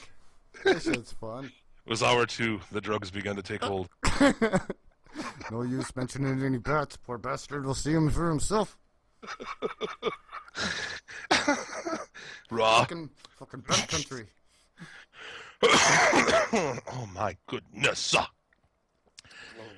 Yeah, I don't really. I mean, we could sit here and talk about why Raw was really shitty, but everybody who listens has watched it. They know why. We already talked about the Hardee's commercial. That's right. You got it. Dude, because that's the shit they advertise. I love it too. It's like, well, like WWE is a perfect place to advertise triple gutbuster bacon jalapeno burgers because these fat fucking ignorant pieces of shit, they go to Hardee's all the time. By the way, did you get those coupons I sent you? Because I've been I'm such a fat fuck that I watched it and I was like, damn, I'm pretty good. No. I'm happy to report that my fast food intake has gone way, way down. Well, I suppose you got a domesticated woman to cook for you. Yeah, that's right. Yeah, sometimes we order pizza probably probably once a week, and I think we order Chinese food once a week too. Well, Chinese once a week is that's just what you do. That's Yeah. I do that. Give me some of that Chinese food. General Tso's chicken. Fucking some wontons, some crab ragoon, or some pot stickers. Pot stickers are my favorite. I did today. I had to wake up super early on Saturday to take her to work. She had to work at 8 a.m. and I went and got my oil changed and shit. And those guys, man, they didn't say anything to me, but I imagine that they were just like, "What a fucking dick." You know, I was really friendly, but like the shit that I brought in, I bring in my car. And there's like no fucking coolant basically in it. There's like it's low on oil. It's just like this guy does nothing to this fucking car. That's well, I work in the auto industry. I'm just bad about that for some reason, man. I replace and service a certain part on a vehicle, and sometimes you just open up that hood and you just gotta shake your head. You do. And it's like, you couldn't have. You know how to put gas in this thing? That's what I want to say sometimes. That's about all I do. Maintenance is an issue. JD Provorce, former guest of the show, maybe future guest. You guys had a. We love you, JD. We're cool. He posted. He pulled a parallel. He's like, if I did even like a bit of maintenance on my car or my body, I would be so much better off right now. And for me, it's the same thing. It's like there's something to like, I don't know what he means by maintenance. I guess I mean like exercise and shit like that. It's not like I don't fucking take a shower or anything. Right. Not Billy Kidman up in this. But yeah, I thought that was an interesting thing, man. I hadn't had heat since last winter. My heat went out. So this tells you how long it's been since I've changed my oil in my car. Well, you don't drive too much. You don't drive around a whole lot, do you? No, not really. No. But yeah, either way, the light came on the other day when it was super cold. I started my car and the light flashed a couple times. I'm like, ooh. Yep. Like, oh, fuck. You know what that means, right? What's that? What, when the light comes on? Oh, fuck. I got at a previous job, I have a awesome customer story, but you can finish this. We'll get back to the light. Oh, I didn't have, and my heat quit working at the end of last winter, so I was like, fuck, dude, and this year has been brutal. It hasn't been that cold, but it still sucks. Unless I'm moving, I got no heat, and I was like, please let it be low on coolant, and that's what fixes it. He's like, yeah, you're 2 quarts low on coolant, so you don't want to do that. You could definitely, like, destroy your radiator. Like, yeah thanks. Thanks a lot. Thanks a lot, boys. I don't know anything about cars. And I left, and first stop I came to, it still heated, and it was like, bum, bum, bum, bum. I was singing, like, driving home, and this morning I was like, just happy. Like, fucking so happy I have heat. Right. I think I have to replace my thermostat in mine. Mine I was hoping it was that. Yeah, well, that's an easy job. I can do that myself. That's simple. I can't do shit on a car. Oh, you can take 2 fucking bolts out of a thing and put some sealant around it, and you can match a circle in where a circle is supposed to go, right? You can do that, right? Almost December? What's that? Almost December, like on Main Street? What am I? Wow, it takes like 2 seconds. It really does. It's not that bad of a job. I don't have a garage. Dude, let the record show that I have a Nissan, so it's not probably as easy as you think. I used to have an old Pontiac. Well, I used to have a lot of old Pontiacs. You know what they say Pontiac stands? No, I'm just... but... No, what does it stand for? No. No. I just gotta continue. Go Everybody has their own in their head right now. And yeah, that's bad enough we're making them think that. So anyway, continue. This one's not appropriate. But I remember changing like an alternator on that thing in like 5 seconds, or a starter. It's like, oh, where is it? There it is. Done. Like the Nissan is fucking crazy under there, man. You open the hood and it's like, I think I'm turning Japanese. I really think so. There's more shit stuffed underneath that hood than fucking what Tammy Lynch had stuffed in her at fucking SummerSlam '91.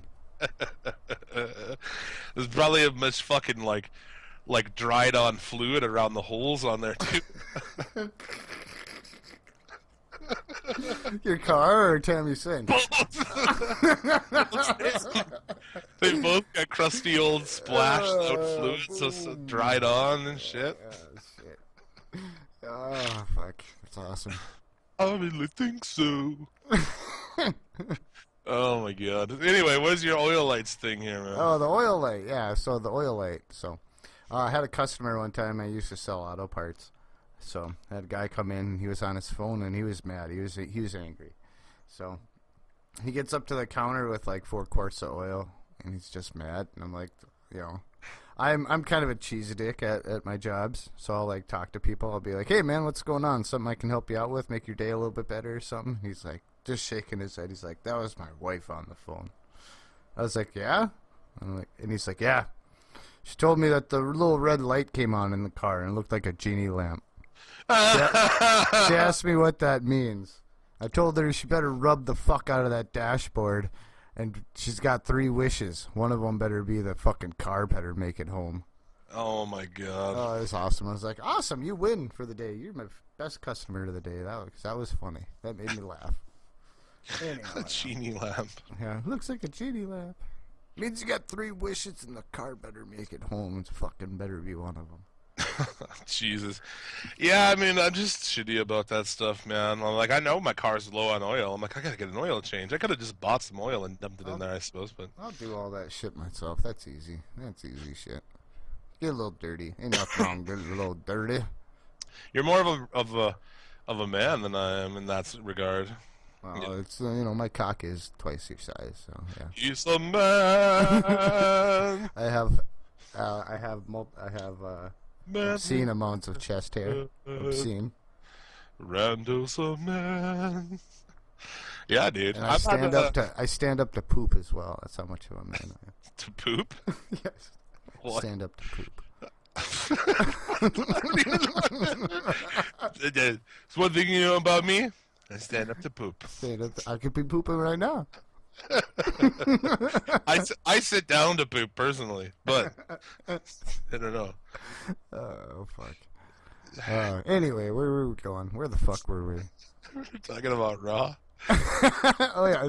Speaking of standing up to poop. Yeah. Speaking of trying to shit while standing. It's getting poop on your leg. I watched Raw. That's terrible, man.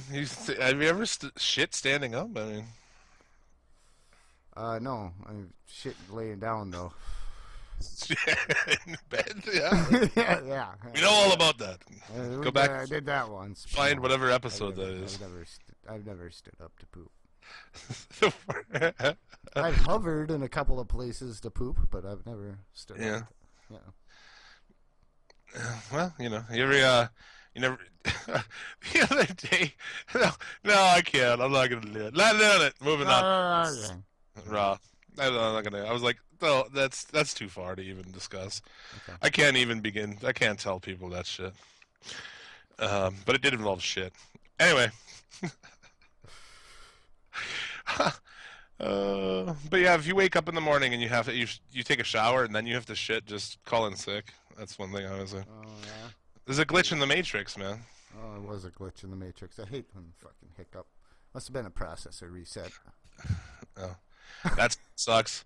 Or like, when you're in the shower and then you have to take a poop. Oh yeah. I just go. Just stuff it down the drain. Depends what kind of a shit. If you're gonna have like a case of the threes, it'll go right down. I mean. Oh yeah, you need to do there's anything. Like something really gross feeling, right? You go to the shower and you're all kind of damp, and then you sit down the shitter, and it's just something about it just feels like very. Well, then you have to wipe everything up because you're all wet sitting on everything. You know. Yeah, the other day I told my chick, I'm like, just catch it in your hand in the shower, and then just throw the log into the toilet for the shower. Fucking A, dude. And she's like, did she move out after you said that? No, but she like stood there and looked at me like, you fucking did that one time, didn't you? I was gonna say it. This is what I wasn't gonna say. I'm like, no, I can't admit that I did that one time. No, I'd fucking, yeah, I did.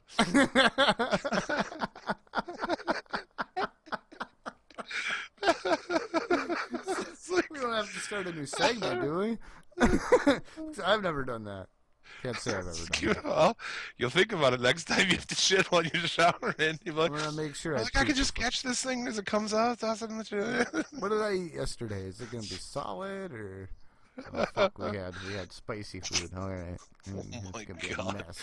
This is fucking, like, I hope that, when Brian Zane listens to the show, if he does, he probably won't. He'll listen to his segment and be like, that was good. All right, cool. And not hear us talk about throwing shits out of the shower. Well, it goes on to it goes to show that people that come to listen to our podcast would rather listen to us about shitting our pants and scooping shit out of the shower than actually listening to the current product that's out there right now. Scoop any shit out of the shower. Well, whatever. This guy got in my hand.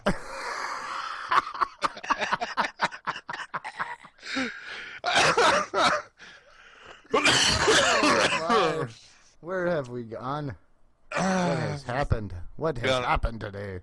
We're out on the rabbit hole, man. Well, that's the thing, is we could sit on here like every other... Did I take that blue pill this morning or the red one? Which one did I fucking take today? We can sit here like most other shows and be like, it sucks that they're not pushing Cesaro, or like Roman Reigns sucks, and we could sit and do that, or we could talk about fucking funny shit or interesting things, taking shits in showers.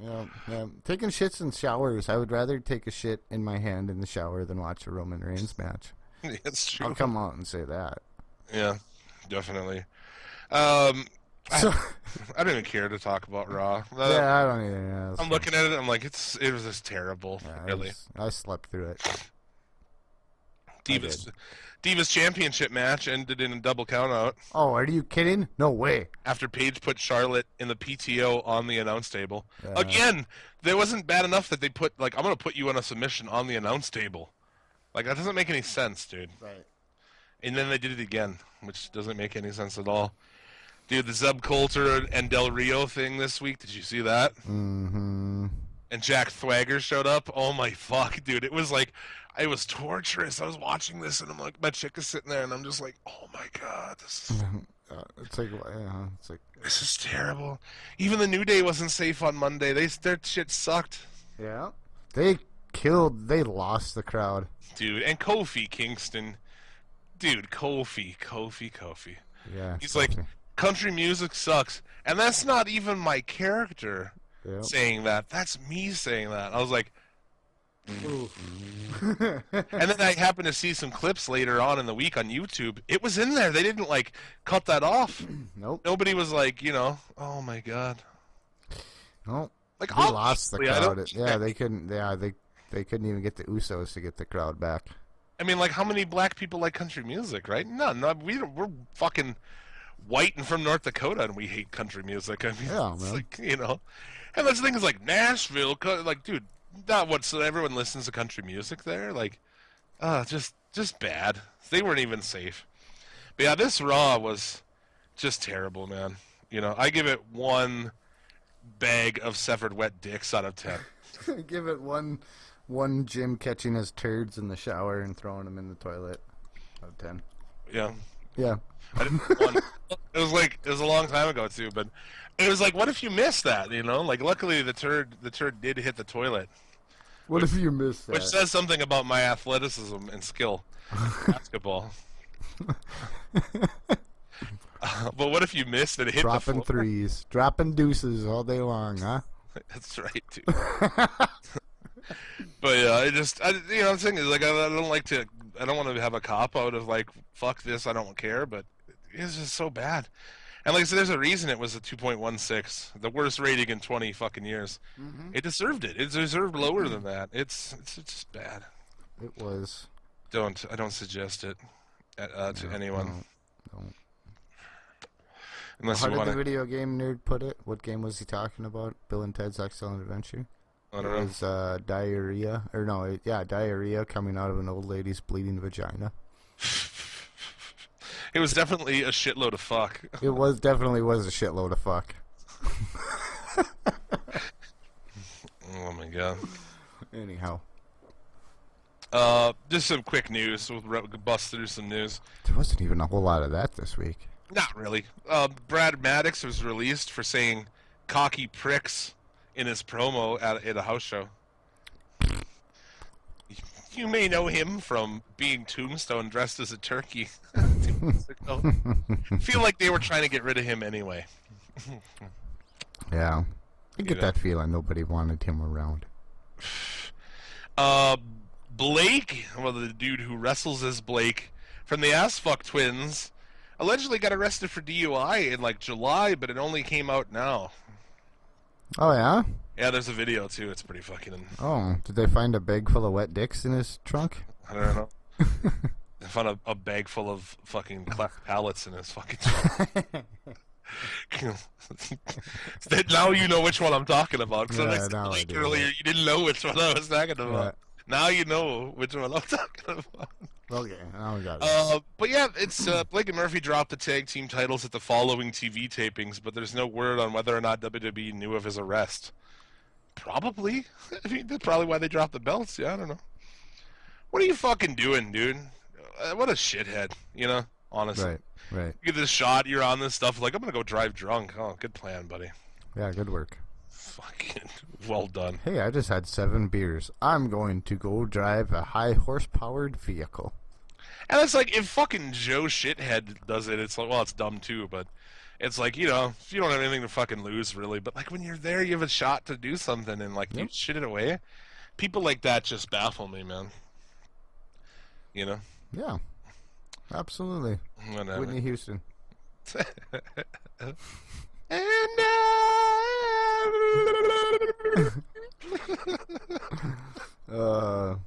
Didn't you see her performance at the 91 Super Bowl? It was so powerful. She was fucking jacked on coke. I'm sorry. She was spun as a fucking... spun like a sweater. I don't know. What do you spin? You don't spin sweaters. You knit sweaters. You spin cotton. I don't know. What the fuck are you Whoa. What? Whoa, what? Said cotton. Whoa. I don't think you can even talk about a black person and cotton like in the same sentence in any sort of way. I'm just joking. This is Whitney. She's a real good swimmer. So skinny. She's such a good swimmer.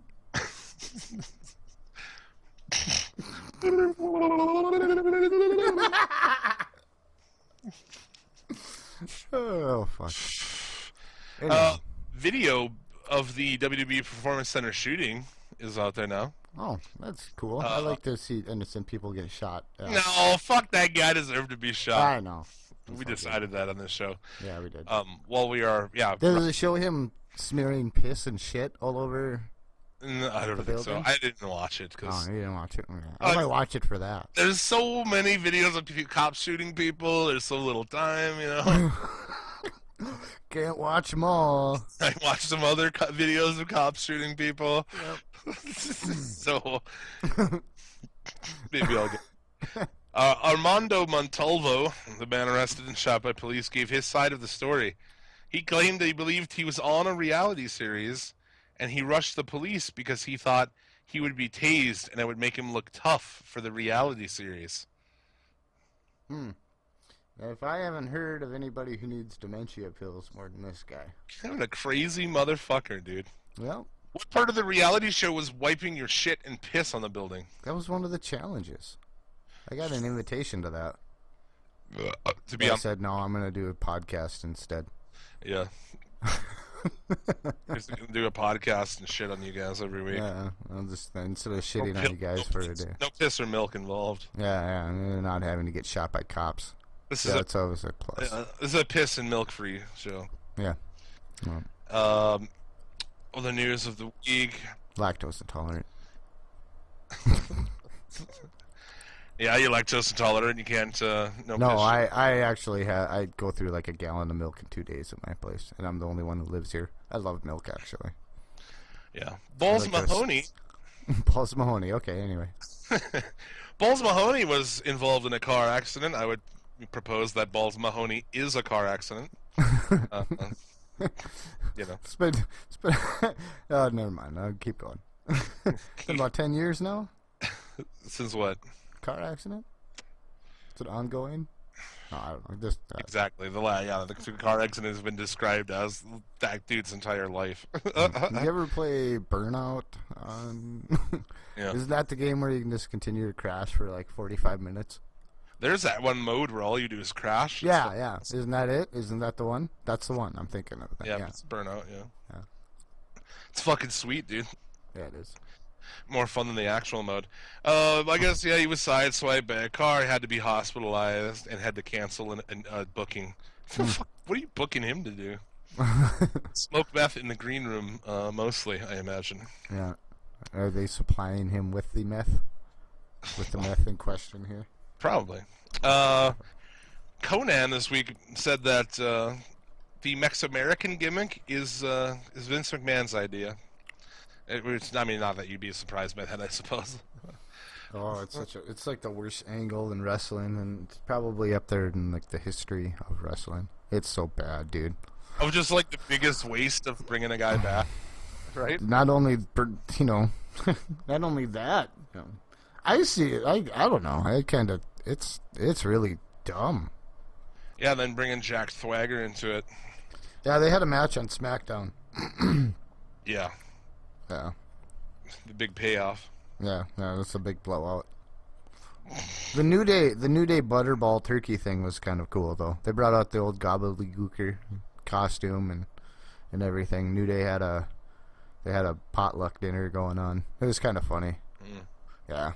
Heath Slater showed up with some coleslaw with a Band-Aid in it and shit. Did they all three show up and like, oh man, everyone brought collard greens.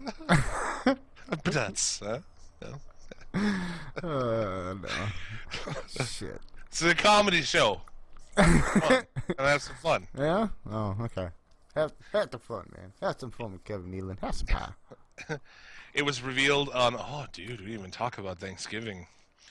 Now that'll be the food segment for the week later on. It was revealed on Wednesday's episode of NXT. Sami Zayn will be returning, so he's advertised for the NXT, the UK tour, and everything like that, so... Pretty awesome. I was like, oh my god, like NXT has been the shits for the last couple of weeks. Just boring, throwaway fucking matches. Just nonsense. Remember back when NXT was good for a while? It was like, this is actually pretty good. It was better than the main product. Not that that's saying a whole lot. Right. Dudley Boy's lobbying for TLC match against the New Day and Usos. That'd be alright, I think. Dude, I think that'd be awesome. Yeah. A TLC match with those teams would be good. It won't happen, though, probably, so. Yeah, it's too good a booking. Yeah. It won't happen. So, like, wait, what are you saying? 3 tag teams, 2 of which are high-flying ones? Yeah, I don't see how we could possibly fuck this up any, so we're not gonna do it. Former Tough Enough contestant Zizi injured at the Performance Center during training. That guy is the shits, man.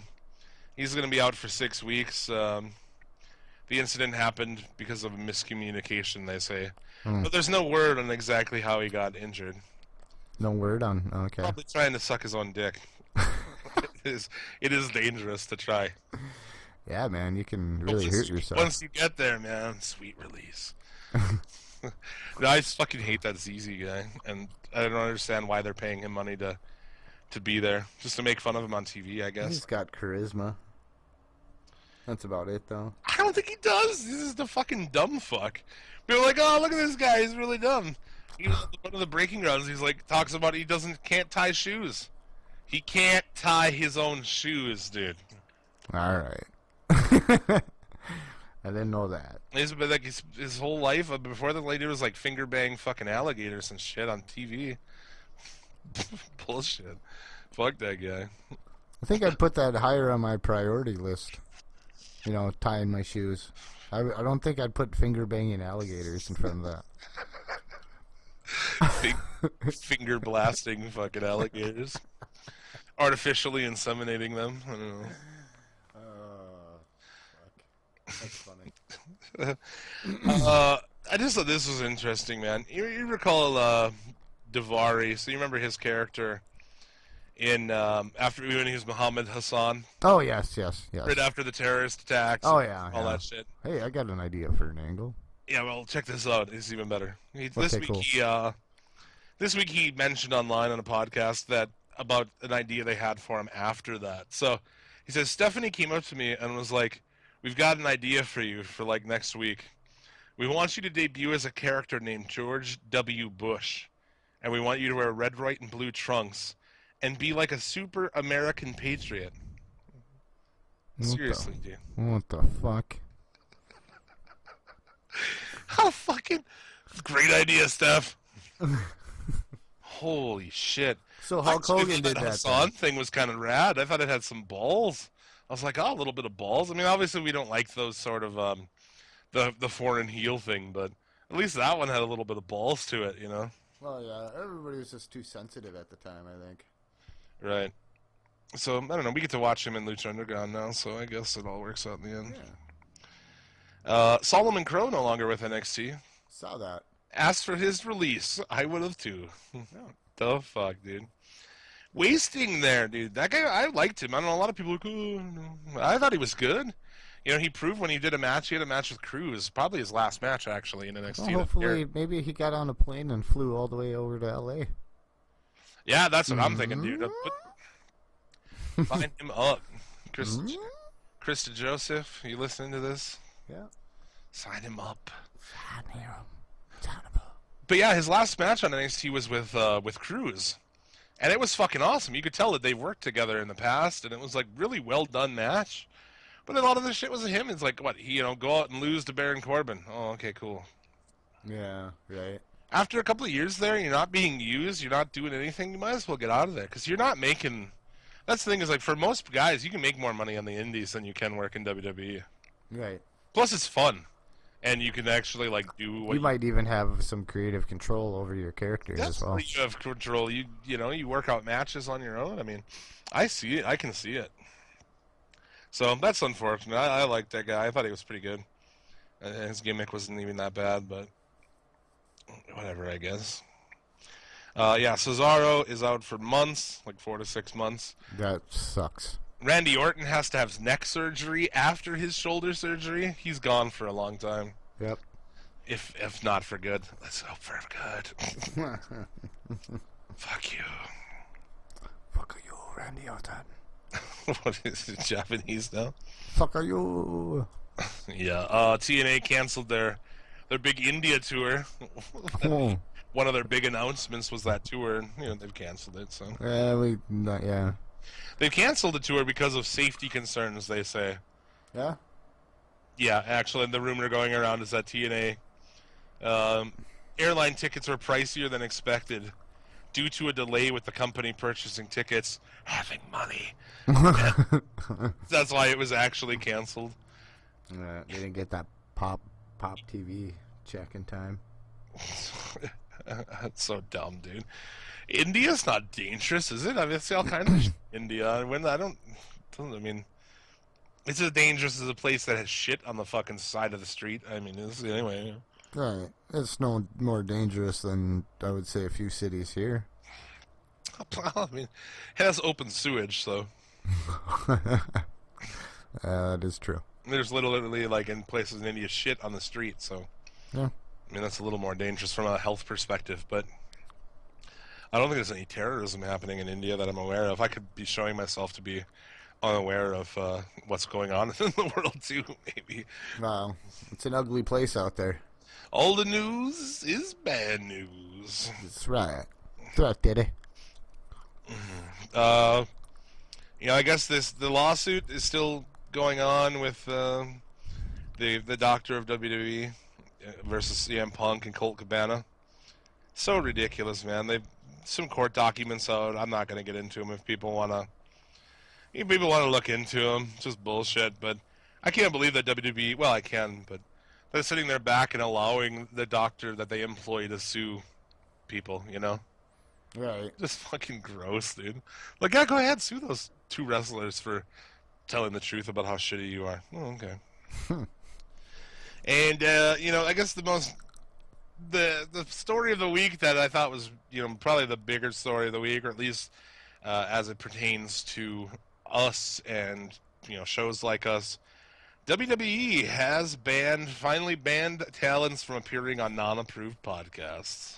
Well, we'd be approved. What are you talking about? Yeah. WWE has decided to take this form of action because of the most recent comments made by Ric Flair on his podcast after the controversial segment on Raw. So Ric Flair goes on his podcast and says, no one called me and it pissed me off. And they're like, fuck you, no one can go on podcasts now. Yep. And this is my favorite part. It's fascism. Some of WWE's approved podcasts include Steve Austin, Chris Jericho, and Sam Roberts. Oh, God. And cramming Vince's cock a little bit further back down his throat, huh? Yeah, I don't know that guy, obviously, as a dude. His fucking podcast But his sucks. show is bullshit, dude. Yeah, this shit sucks. And it's just wildly popular, man. That show is popular as fuck. For the drones, man. Oh, God. You know, like Roman Reigns come on and like half fucking kayfabe you. Oh. Good God. And then just people like thinking, like, what do you listen? I've listened to that show and the production's slick on it and everything like that. And I feel like he does know what he's talking about, but it's just so obvious that he's getting money. Yeah. You know, I mean, that he's got to hook up and like he does. He's no way he toes the company line completely. Oh, yeah. And then fuck podcasts for that. Austin's podcast, he did a Survivor Series review with Wade Keller, I think. And he was like, so gotta like toe the line. He even said I gotta toe the line a little bit. Like, fuck you, dude. Well, I don't want to listen to somebody who can't say what they want to say. And that's like going back to what we were talking about with Brian. That's like, I like pure entertainment. My chick sometimes, she doesn't like Nostalgia Critic and shit like that. It's like, why do you watch this stuff? I'm like, because it's pure fucking heartfelt entertainment. Somebody doing something because they love it. You know, and they're not holding back and they're not deciding, well, I better not do that because of sponsors. The kind of shit that is a pitfall for WWE. Mm-hmm. You know, that's the thing. Like, this show is like, dude, this is a great thing. We can say whatever we want. You know, you can listen to Sam Roberts sit and say, you know, toe the company line and, you know, say nothing, or, you know, you can listen to shit that's not going to have any kind of censorship. That's why I like little YouTube shows and shit like that rather than a TV show. It's because they can do whatever they want to do. Oh, yeah. They don't have anybody, yeah. They don't have fucking Totino's Pizza watching over their shoulder. Yeah. Fucking. Which is what I'm going to enjoy right after the show. 15 minutes in the oven, and you have yourself a fresh, hot Totino's Pizza. Pick them up at your local supermarket, folks. I fucking love pizza rolls, dude.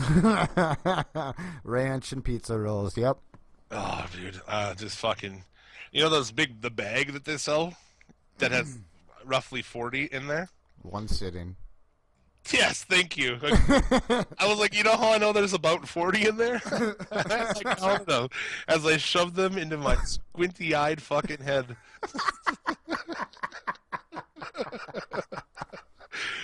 Oh, they're so good. Well, no room for pizza rolls the last couple of days. I don't get to eat like that anymore because as long as there's a watchful eye, you know, and which is good because I just, it's good to have somebody around who would be like, "Do you eat a fuck? Did you eat 40 pizza rolls?" No. Yeah, I totally did. 39. One fell in the cushions over here. If one fell in the cushion, I'd probably still eat that motherfucker. Let's get realistic here. Let's get real here. NXT, dude, I don't really have much to say. No. Finn Balor, Samoa Joe sign a contract. Guess what happens? Finn Balor gets attacked. Oh, no way. I haven't seen that 100 times last week.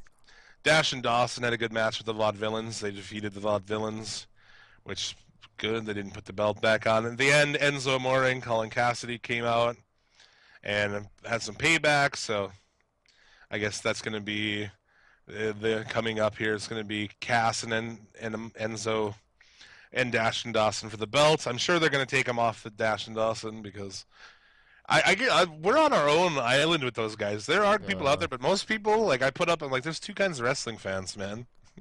Guys who like Dash and Dawson, and then people who like Enzo and Cass, I guess.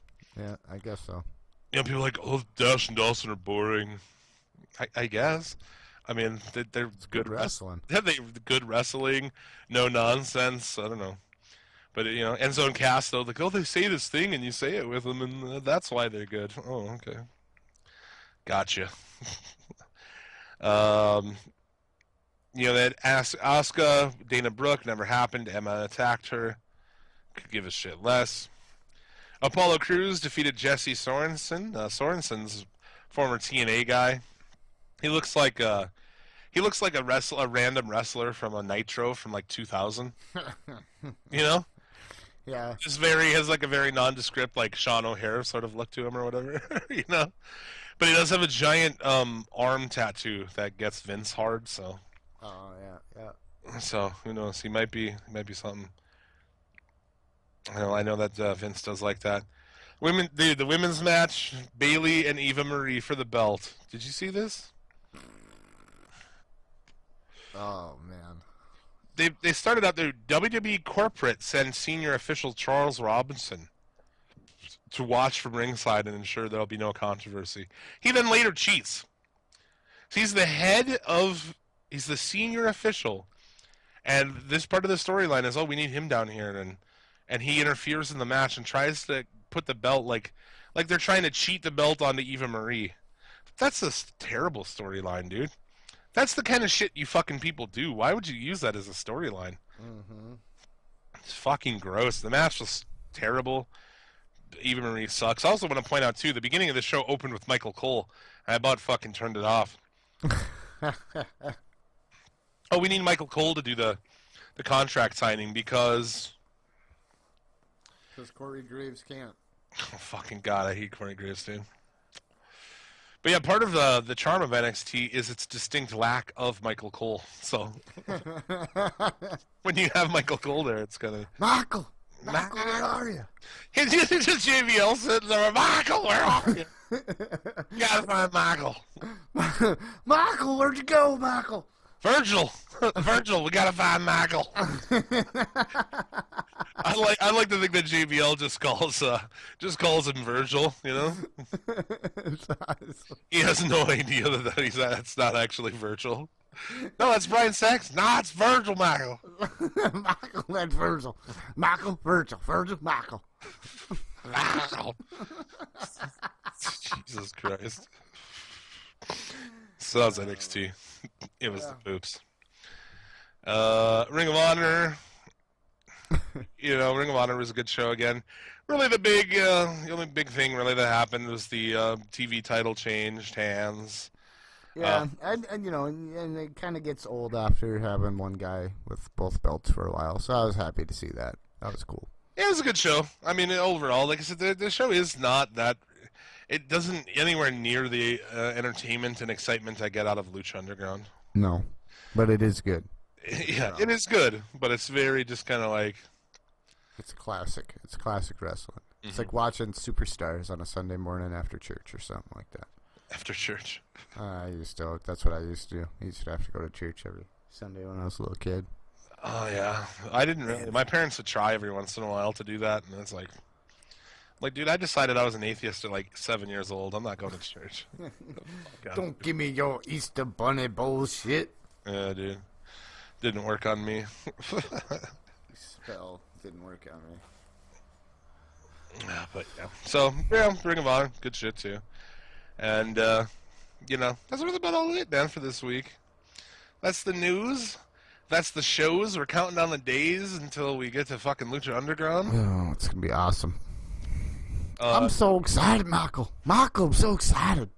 Yeah, I mean, I hope everyone had a good Thanksgivings. I know I did. Did you eat a lot of food or what? Oh, you're fucking damn right. I brought a whole bunch back, too. And I ate that shit already, too. Oh, dude, I still have some in the fridge.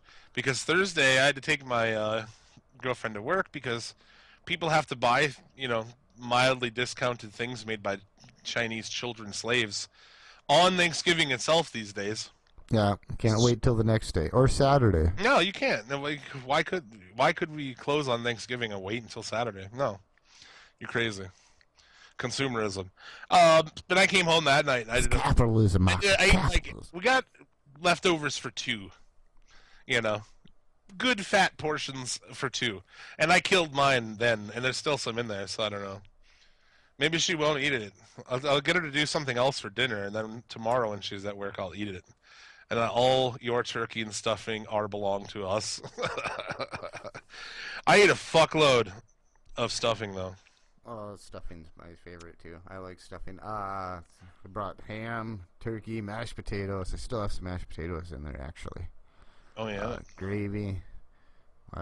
These sweet rolls my mom makes. Oh, fucking A. They're like little croissants, kind of, but they have, like, frosting and sprinkles and shit on them. Oh, they're so good. It's like a sweet dinner roll. Cinnamon. That's the word I was looking for this whole fucking time. Little cinnamon rolls. Fucking delicious. Yeah, we had a delicious... stuffing's my favorite part, so my mom made a badass homemade stuffing. The turkey had fucking... was in like a... She had made the turkey, deboned it, put it in a pan, and then had like not a sauce really, but the juices of it, and a bunch of fucking onions in there. Oh, dude, it was delicious. Yep. I was like, chunks of onion with this? It was fucking good. Moist, delicious. Yep. Well, very moist turkey this year, too. Yeah, I was just going to say that. It was good this year. Homemade pumpkin pie. Pumpkin pie. Fuck, I ate about 3 whole eggs worth of deviled eggs. Deviled eggs are fucking pretty good, too, though. Oh, dude, it was pretty good. I had 2 good solid plates of food. Felt like proper fuck afterward. The Christmas cookies already got busted out at my mom's place, so they were fresh sugar cookies. They were still just super soft, just like delicious. Yeah, definitely. Scotcheroos. Oh. Basically, for anybody who doesn't know what a Scotcheroo is out there, it's basically a Rice Krispie bar made with peanut butter in it too. With chocolate on top. With chocolate on top, yes. And it harnesses magic capabilities of making your fucking dick get harder when you eat them. That's right. They're fucking so good, dude. Oh, my God. I fucking love Scotcheroos. But yeah, all in all, 2 shitty football games. Later that night, there was a decent one, but... Yeah. I don't know. It was an alright day. Like I said, mostly I've just been pissy this whole time because I was pissed at my chick had to work on Thanksgiving from 5 p.m. until 2 a.m. when she works usually like normal hours. That's fucking crazy. That's fucking dumb and ridiculous. Like I said on my personal Facebook page yesterday, it's like I was sitting here watching these Black Friday stampede and fight videos. I get it, ISIS. I do. I really do. I understand it because I want to kill those people. That's what I think in my mind. Is like, just shoot these people. Just, oh my fuck, man. I don't want to get into a huge thing on it, but just stop it, dude. If you're part of that shit, just stop it. Use Amazon. Done. Problem solved. I don't know who the fuck goes to stores anymore. And not to be like, oh, fucking old. I don't go to stores. I go by I sometimes I'll swing by the little Family Dollar and I'll get I need shampoo and I'll grab some shampoo or whatever. But just if you want some, just order it online. There's no need that's why I wonder in the future what are they going to do with all these empty stores and shopping malls and shit. Yeah. What are you going to put in there because there's no need. It's like, I got to go down to fucking no. You don't, dude. And games nowadays, I just buy them mostly on my console. Just download them. Fuck it. I'm not going to drive up there. Fuck it. I get all my shit via GameFly. Then I just pay that, and you get them for $10-15 off retail if you just want to keep them. So why not? And like I said too, I don't have any. I had to order my groceries for delivery because it's $5, and why the fuck wouldn't you? Right? I just don't. For me, this is I don't get stores, and and she's like, people kept saying to me, I'm sorry you have to work. It sucks you have to work on Thanksgiving. As they're standing there on Thanksgiving buying shit. Yeah. It's like, if you wouldn't come here, I wouldn't have to be here. Yeah, dude. And that's the thing is, we control that as people. If nobody went on to Black Friday shit and did this, Thanksgiving shit, there would be no fucking purpose for it. Right. And I was telling him, too, and I'm like, you know what, man? Because my girlfriend's from Canada, as I mentioned on here before. I'm like, to me, it's honestly, it's fitting at the end of the day. Your first Thanksgiving in America, you spend working, selling fucking bullshit to assholes. That's perfect. I'm like, they couldn't write a better American story than that. Welcome to the American dream. Yeah, welcome to America, dude. Yeah. Welcome to the American dream, there, baby. Because up in Canada, a lot of shit, on holidays like that, everything's closed. Everything is closed. Yeah, because they have And people are like, well, what if you need gas? Do it the day before. I don't know. Fuck off, man. My day off. What do you want me to do about it? You know, and then like people were pissed at me because I've been bitching about it. And people are like, well, I have to work, so people should like, dude, you work in a hospital, or if you're a cop, obviously you have to work. Don't try to say like, oh, people should have to go and work at Best Buy on Thanksgiving because I have to work. Fuck you, man. Yeah, I mean non-essential things. Just close them. Stop it. Yeah, stop it, America. That's just gross, man. You hold the power. If you don't go, then it stops. You know, and even like Black Friday, it's like, couldn't that be on Monday? Why can't that be on Monday? Why can't that be Saturday? Why can't that be? Yeah. You know, why can't they be never? I had to go to work on Friday, you know, because all of our stores had shit going on, and you know, I was at home base, so. And it's dumb. It's like, I don't care. I feel like I should be off Thursday and Friday. I have 4 days. I went to work on for Friday. I just had to deal with cranky people that were out shopping all day. Well, yeah. And they didn't save any money for the regular maintenance on the transportation that gets them to their job and such. They got like a shitty ass fucking plasma in the back. No, they didn't have anything like that, but you know, I knew why everybody was cranky yesterday. Yeah. I knew why. You stayed up too late. Bedtime 10:30. Bedtime 10:30 for a reason. Yeah, I fucked myself up because I stayed up late as shit. But I usually do on weekends, so I usually do. Like tonight, I'll probably stay up till 4 in the morning. I try. Last night I was in bed by like 12:30, man. My chick was going, like, I'll go to bed. I have to work in the morning. I'm like, well, I have to wake up and take you there, so.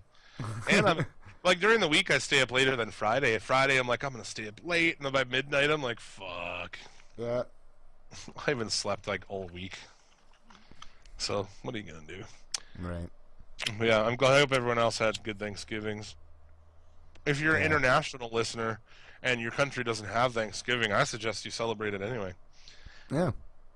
Make a turkey, make some stuffing, eat a bunch of that shit, and then take a nap whilst watching fucking football. Yeah, American football. Well, yeah, they can watch their own football. They can watch it. They don't like our football. No, they don't. I don't really anymore either, but I've dropped off completely because of the fans mostly, and the fact that the league is just disgusting. Yeah, there's a lot of disgusting things happening in the league. But mostly, just a lot of it's fans for me. Like, it's just gross, and just like I just like can't take it anymore. You're just mad that Tony Romo broke his fucking vagina again. As the Romosexuals across the nation gasped. Yeah. Didn't see that coming. Oh my god, a 36-year-old guy who gets hurt? No. Yeah, Didn't see that coming. Still got 15 years left on his contract, so. Yeah, I know. What a fucking smart move. The dude, sorry Cowboys fans, the dude, from what I saw even before he got hurt, the dude has no zip left in his ball. He's not accurate anymore. They rushed him. Either he rushed him back too soon, or it's not there anymore. Yeah. So, but whatever. Fuck him. Have fun with Johnny Manziel next year. Yeah, good luck. You guys can have him. From a Browns fan, you guys can have him. Yeah, have him. Here, I'll give you more draft picks. Can you get if you could get like Michael Irvin and maybe Emmitt Smith to sign a couple balls and send them over, we'll trade you for Manziel. Yeah. I'll give you a 3rd round pick to take him. So let's do this Hall of Fame. All right, let's do it. Let's do the Hall of Fame. I want you to want me. We're putting in Chris Jericho. Man of 1,004 holds. Master of the moss-covered family Rapunzel. And armbar. Armbar. The Ayatollah of rock and rolla, dude. That's right. You can't say, Jericho's one of those guys you don't have to say that much about him. I mean, obviously, as far as... my favorite shit was his WCW stuff. Yeah, his WCW heel stuff. Yep. Whether that's Man of 1,004 Holds or, being lost backstage or, didn't they bring you're gone. Yeah, didn't they bring his dad out one time in a Ding Malenko angle? Oh, they brought his dad out or something, and they made him. Yeah. So that's something to do with the cruiserweight belt, if I remember right. Okay. I was watching some Dane Malenko shit last week. Yeah, I just, Jericho's was fucking good. I enjoy his in-ring work was always pretty top notch. It's a fantastic heel. He spent a lot of time fucking on the top in the business, and Yeah. still pops around every once in a while. It's good to see him when he comes around. So, definitely a Chris Jericho fan. His books are also good. I enjoy the guy as a writer, but I don't like his band. His band fucking sucks, but Yeah, well. you can't win them all, Jericho. No, you can't have the Triple Crown. No, I guess not. But yeah, it's another one of those guys who, we don't have to say a lot about. It's Chris Jericho. What do you want us to say about him? Yeah, you know about Chris Jericho. You didn't listen to this all this time and not know why Chris Jericho is awesome and why he should be in our Hall of Fame. So we'll do it. That's it. Yeah. Bam. Chris Jericho, Hall of Fame. If you haven't seen our Hall of Fame, check it out on Facebook.com/SuplexCityLimits. In the album section, we have pictures of everybody who's a member. It's a fucking who's who of awesomeness. And a lot of guys, I feel like most people would look at and go, who the fuck is this guy? And then you take that guy and you plug him into online, and then you get to see all kinds of badass shit. That's right. We do this because we love you.